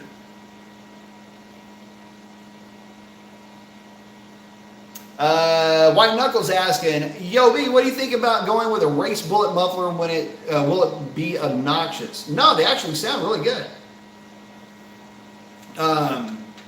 I have I've heard a couple of exhaust systems where the mid muffler has been replaced with that race bullet, and man, it sounded good. What I don't like is a mid muffler delete with a reso delete, with a resonator delete. That sounds god awful. And it's not that it's loud. I've heard cars that were loud that sounded great. This exhaust system with it, actually I take that back. Pretty much anything with an X pipe with no mufflers has that real, it's like a flat, shrill sound. It isn't a, it's bad. It's like I'm hearing somebody just, like some chick chewing you out. That's kind of the way it sounds like. Yeah. Anyway, it's got a shrill, flat tone to it. I just don't like it. But the race bullets kind of mellow that out a little bit, and you can get away with them, especially if you keep your resonators. But even without the resonators, guys have done the small race bullet in the middle and a small race bullet at the back, and it's worked out pretty good for them.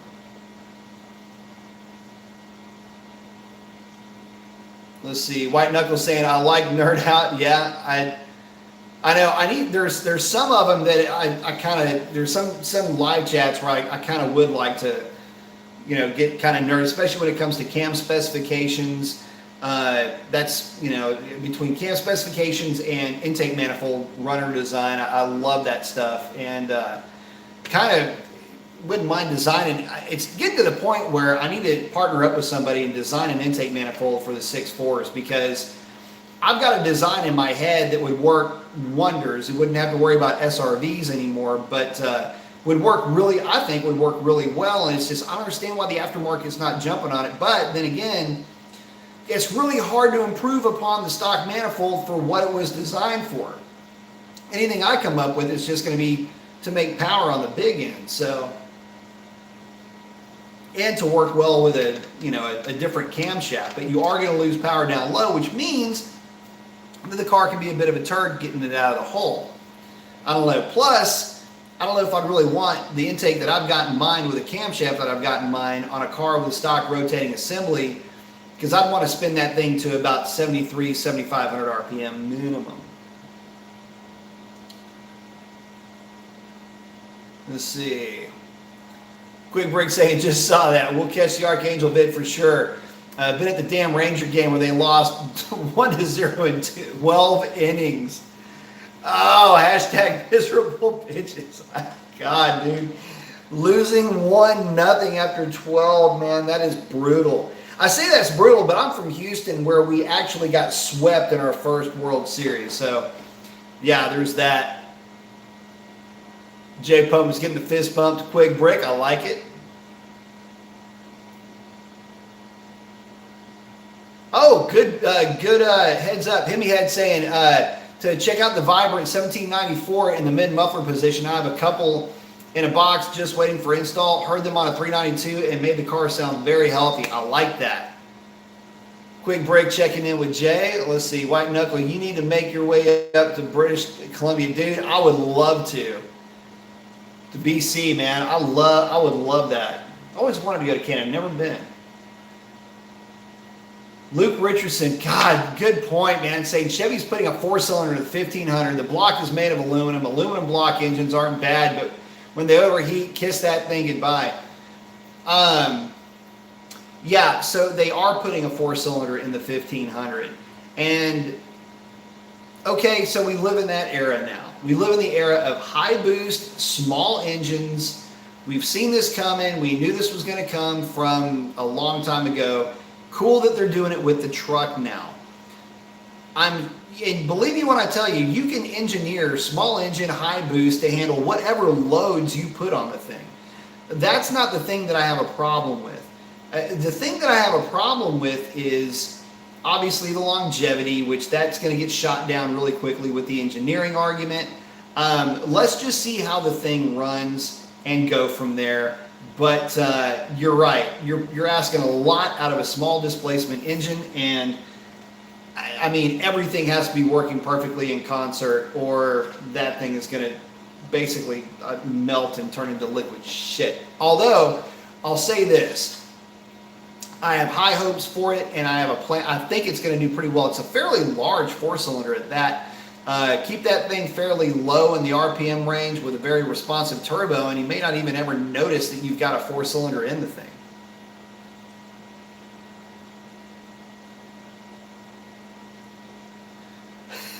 White Knuckles saying you would smash the Hellcat NA or stock record. We're sitting at negative 200 DA. Man, I tell you something.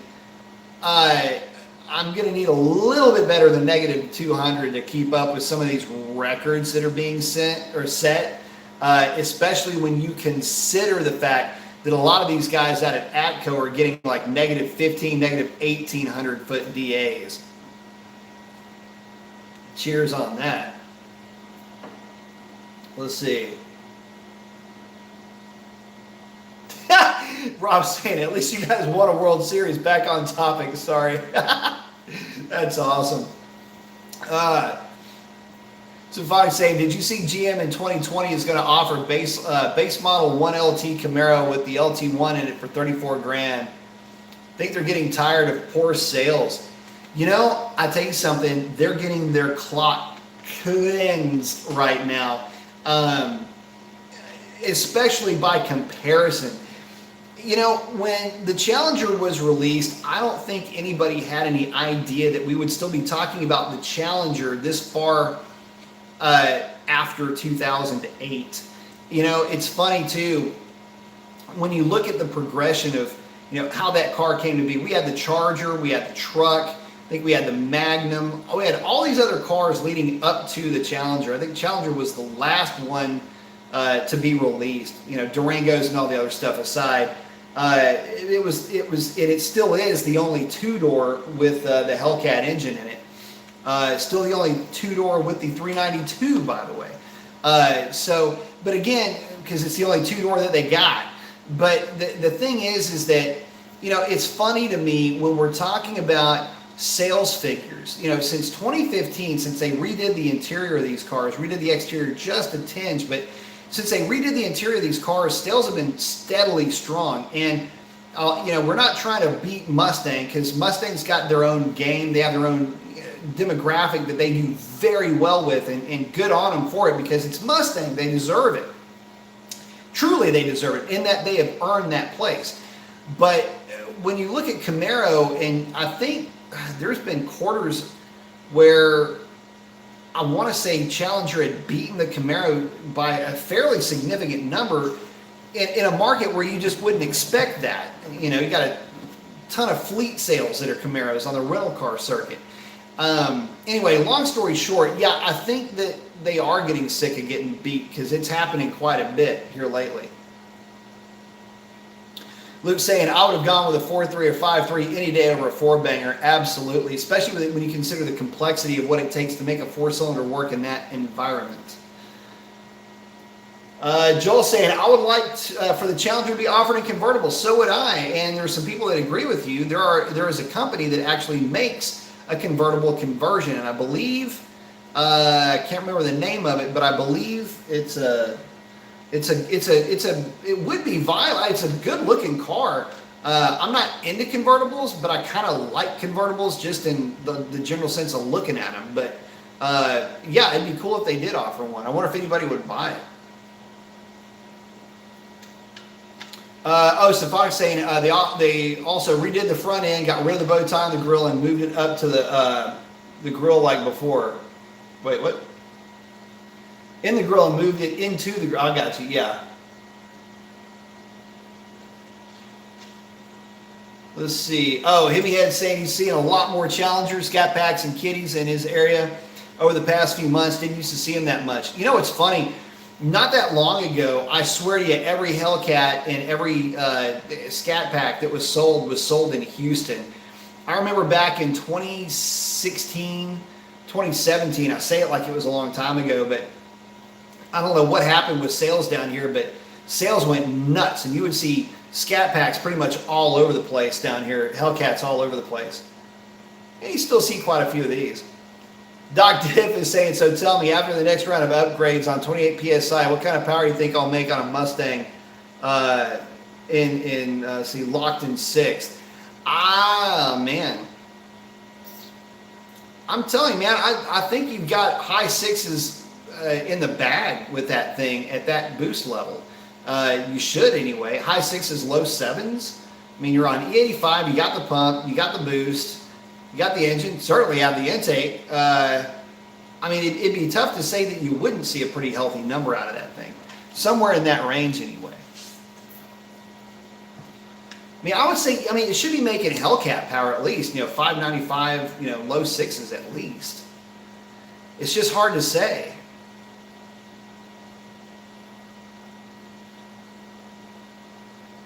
White Knuckles saying, yeah, I wouldn't mind looking at a convertible, but don't think I'd buy one. The conversion looks great. I don't know. I can't really get my mind wrapped around owning something like that. Symphonic saying, I did see a new 2019 ZL1 and think it still looks great. They do look nice. Did get to see a GT350R in person as well, and that thing is a looker as well. Like it more than the GT500 look. Yeah, I tell you what, the thing about I don't know, man. I can't get over the price thing with the GT350Rs, man. And that's going to translate into GT500 too. I mean, you're going to be looking at ATA tags that are going to be so obnoxious, it's not even going to be funny. Expect them 6 digits to be flying around for those cars. Himmy Head's checking out, saying, Buenas noches, Senor Mason. Buenas noches, amigo. Gotta hit the rack. Thanks for the chats. Thank you. Yeah, I'm not too far behind you, man. I was up 4 o'clock this morning trucking it. So, yeah, I'm about to go do a freaking full gainer right into bed. Let's see.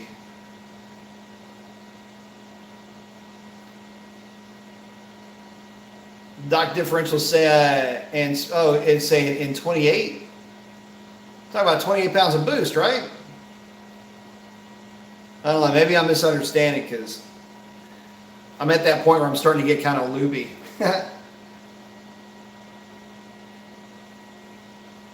Great question. Zachary Mendoza asks, what up, you Mason? What up, Zachary? Saying, what's the best value per dollar mod performance-wise you've ever done to your previous SRT 392? I'm going to do that in 2 parts. First, drag radials, because no matter what else you do to the car, without drag radials, that car is useless trying to get that thing down a drag strip or on the street or wherever. Second thing, tuning more to the point, transmission tuning. Those were the biggest things that I did to that car that made the things that I did to that car that made the biggest difference. Bone stock car on a drag radial with a tune and transmission tune is a guaranteed 11-second time slip. That's just all there is to it. So, yeah, that's basically, I mean, for me, that's best bang for the buck. But initially, without digging into the car or doing anything that would freak out a warranty, set of drag radials, man. You can never go wrong with the set of drag radials on those cars. Luke's checking out, saying he's about to hit the sheets. Love hanging out on these streams, man. I appreciate it. Absolutely. I love it. A little smack talking's always good. Doc Div saying, yep. Yeah, it is. Port and intake, that's right. And then White Knuckles saying, I agree, B, with the drag radials and the trans tune 11s all day long. Absolutely. And you'll have a ball doing it too. Rock solid durability. Nothing but a freaking barrel of laughs the whole time, man. Those cars were so much fun with very little done to them. And I'll take it a step farther. You will do a hell of a good job against cars that you might not think that you normally would do well against with that car and that setup. Now, We're talking quarter mile racing. We're not talking roll racing. We're talking about a prep drag strip. But I'm telling you, with my SRT 392, with as few things as I had done to that car, I would whip up on cars that car had no business whipping up on if you were to ask a lay person. You know, heads cam intake, Corvettes, the manual transmission cars were actually the most fun to race against. So, for me anyway, that was always a very close race. I would get way out on them and they would reel me in like a 2-pound trout on the big end of the track, but that's racing, man. It's a finite distance and it's a lot of fun when you're going up against cars that are that different, but get to the end of the quarter mile at the same time, just in completely different ways.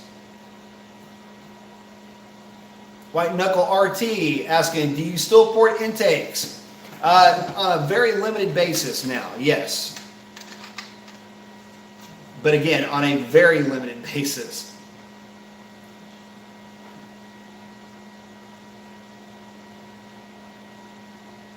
Dr. Diff is checking out, saying, thanks for the show. Thank you for hanging out, brother. Saying, always love our B. Mason. Woo! Take it easy, brother. Talk to you tomorrow. Take care, brother. LSX Jimmy in the house, saying Hellcat airbox tune, drag radials, cat delete, and call it a day. That is your mid to low 11-second package right there, and it will do it all day, every day, twice on Sunday. Gordy Scat 392, would you ever own a Viper? I've owned 3 Vipers actually, so yes. I've seen some heads and cam Vipers dominating on the streets lately. Yeah, I mean, they're good from a roll. There's a lot of stuff you can do with a Viper that is a lot of fun. The problem is that all of the things that you can do with a Viper are at speeds that get you sent to prison, not to jail. Jail's fun to tell stories about. Prison isn't. So I'll just tell you this. Vipers have their place, and man, I love those cars to death. I have owned them in the past, but as far as being fun and enjoyable and doing everything that I want it to do without any real drama or anything that would make me really worry too much, this Hellcat does all of that. So did my 392. So I would own a Hellcat before I would own a Viper at this stage of the game. Now, if they change the game a little bit with the Viper, that might change my attitude, in my opinion, but man, we just ain't there yet. I'll put it to you like that.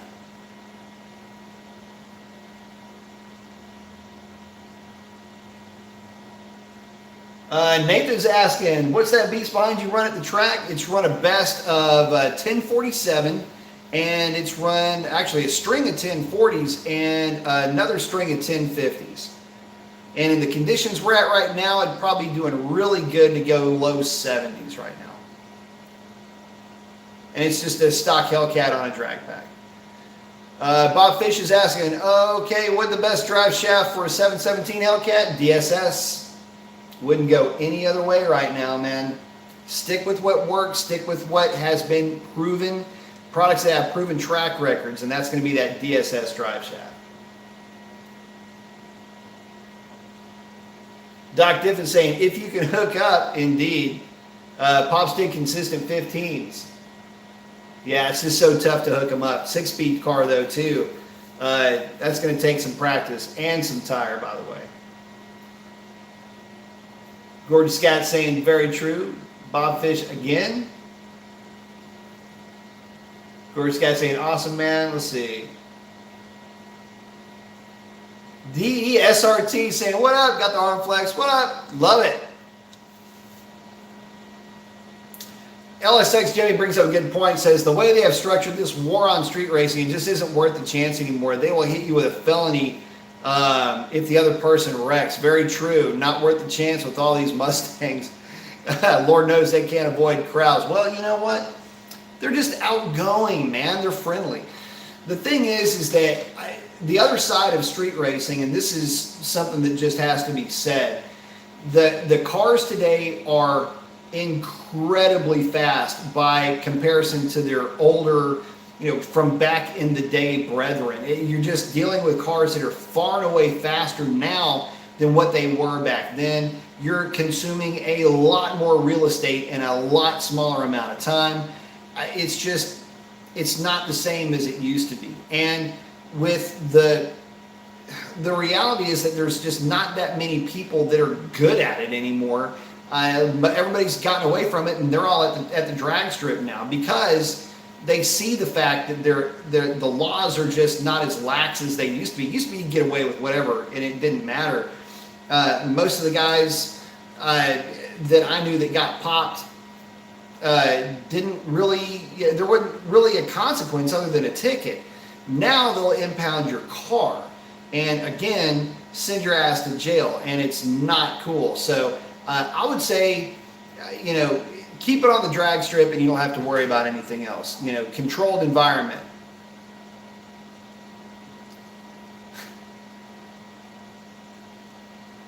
Dr. Div saying sometimes you got to just make the hit. And then White Knuckle saying exactly, brother, cars nowadays just don't compare. Man, they don't. I mean, we're talking, and the other thing too is, with all the nannies, and this is something that I was going to say earlier, I forgot to. With all the nannies that these cars have, you don't learn how to correct when a problem does take place. I mean, I was a kid, a little kid, like still, in what was I like? 6th grade? Yeah, 5th, 6th grade, with my granddad teaching me how to throw the truck sideways on the old oil field roads. It's funny, kids these days don't have that experience. They don't know what to do when things aren't going the way that they are planned because the cars seem to take care of it for them. Well, when the car doesn't take care of it, that's when things go really wrong. And these kids get target fixated bad too. Like back in the day, I don't remember wrecks like we have today. It's so prevalent, and there's so many of them. And when you watch the footage, it's just they panic like that because they just don't know what to do. It's just sad. They've never been in that position. They never rode go-karts. They never rode dirt bikes. They never been in a fist fight. They never played sports. They never did, jumped off the roof with a towel around their neck thinking that they're, freaking Superman or whatever. They don't have enough scars, not enough bumps and bruises. I don't know. That's just my opinion.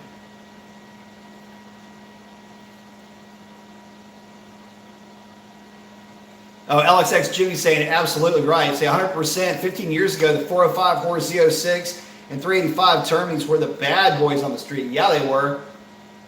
We have multiple 700 horsepower factory cars out there now. Yeah, no kidding. Not to mention the fact that, I mean, hell, the thing is that those cars are still badass cars. It's just, look at what we've done with this, proselytizing. Like I said, I'm kind of getting loopy here, but the proselytizing of the sports car. I mean, it was 400 horsepower was fast. That was a big number. I mean, shit, White Zombie's got a song with that number in it.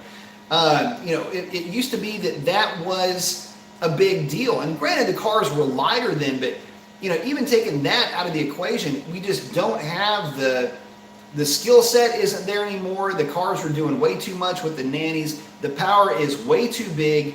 And the thing is that, guys, you got to remember that back in the day, you had to get a license to run 9s. I think that there might have been a provision in there somewhere. I don't think there was for 10s, but you got to remember that 10s and even 11-second cars back in the day, those were cars that were trailered to the drag strip. And those are cars that were race cars, for the most part anyway. So, interesting how far we've come where, muscle cars back in the day ran 13s. Now a 6-cylinder Camaro runs 13s. It's creepy. Hell, stock Dodge pickup will run mid-14s. Stock Ford pickup will run, low 14s, maybe even high 13s. So, yeah, go figure. Jimmy's saying, yeah, we're oh, White Knuckles saying, yeah, in Canada you lose your car and your license, yeah. LSX Jimmy saying, we're showing our age with all this back in the day talk for sure. I mean, It is kind of true, but you don't know where you're at unless you know where you came from. And for me, yeah, we're showing our age a little bit, but I don't know. The kids these days, they just don't know how to do insert whatever. I mean, you're going to hear that no matter what, right? But, it was different. When I was your age, I was older. Well, in this case, it's kind of true. And at least the level of experience was certainly higher. So anyway, it's all about perspective, I suppose.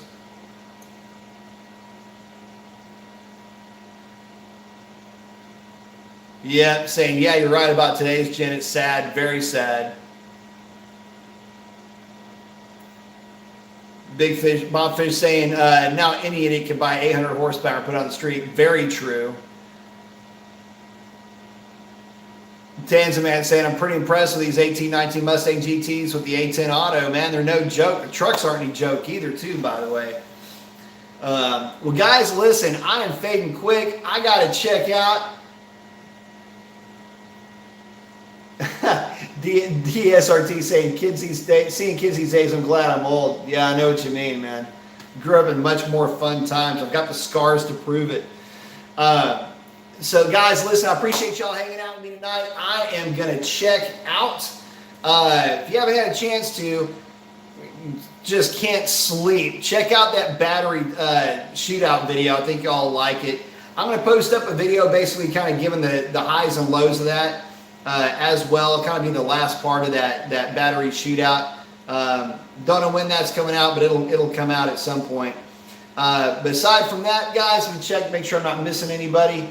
LSX saying, "Go to bed, old man." No kidding, right? Let me go. Yeah, let me go take my teeth out, put them on the counter.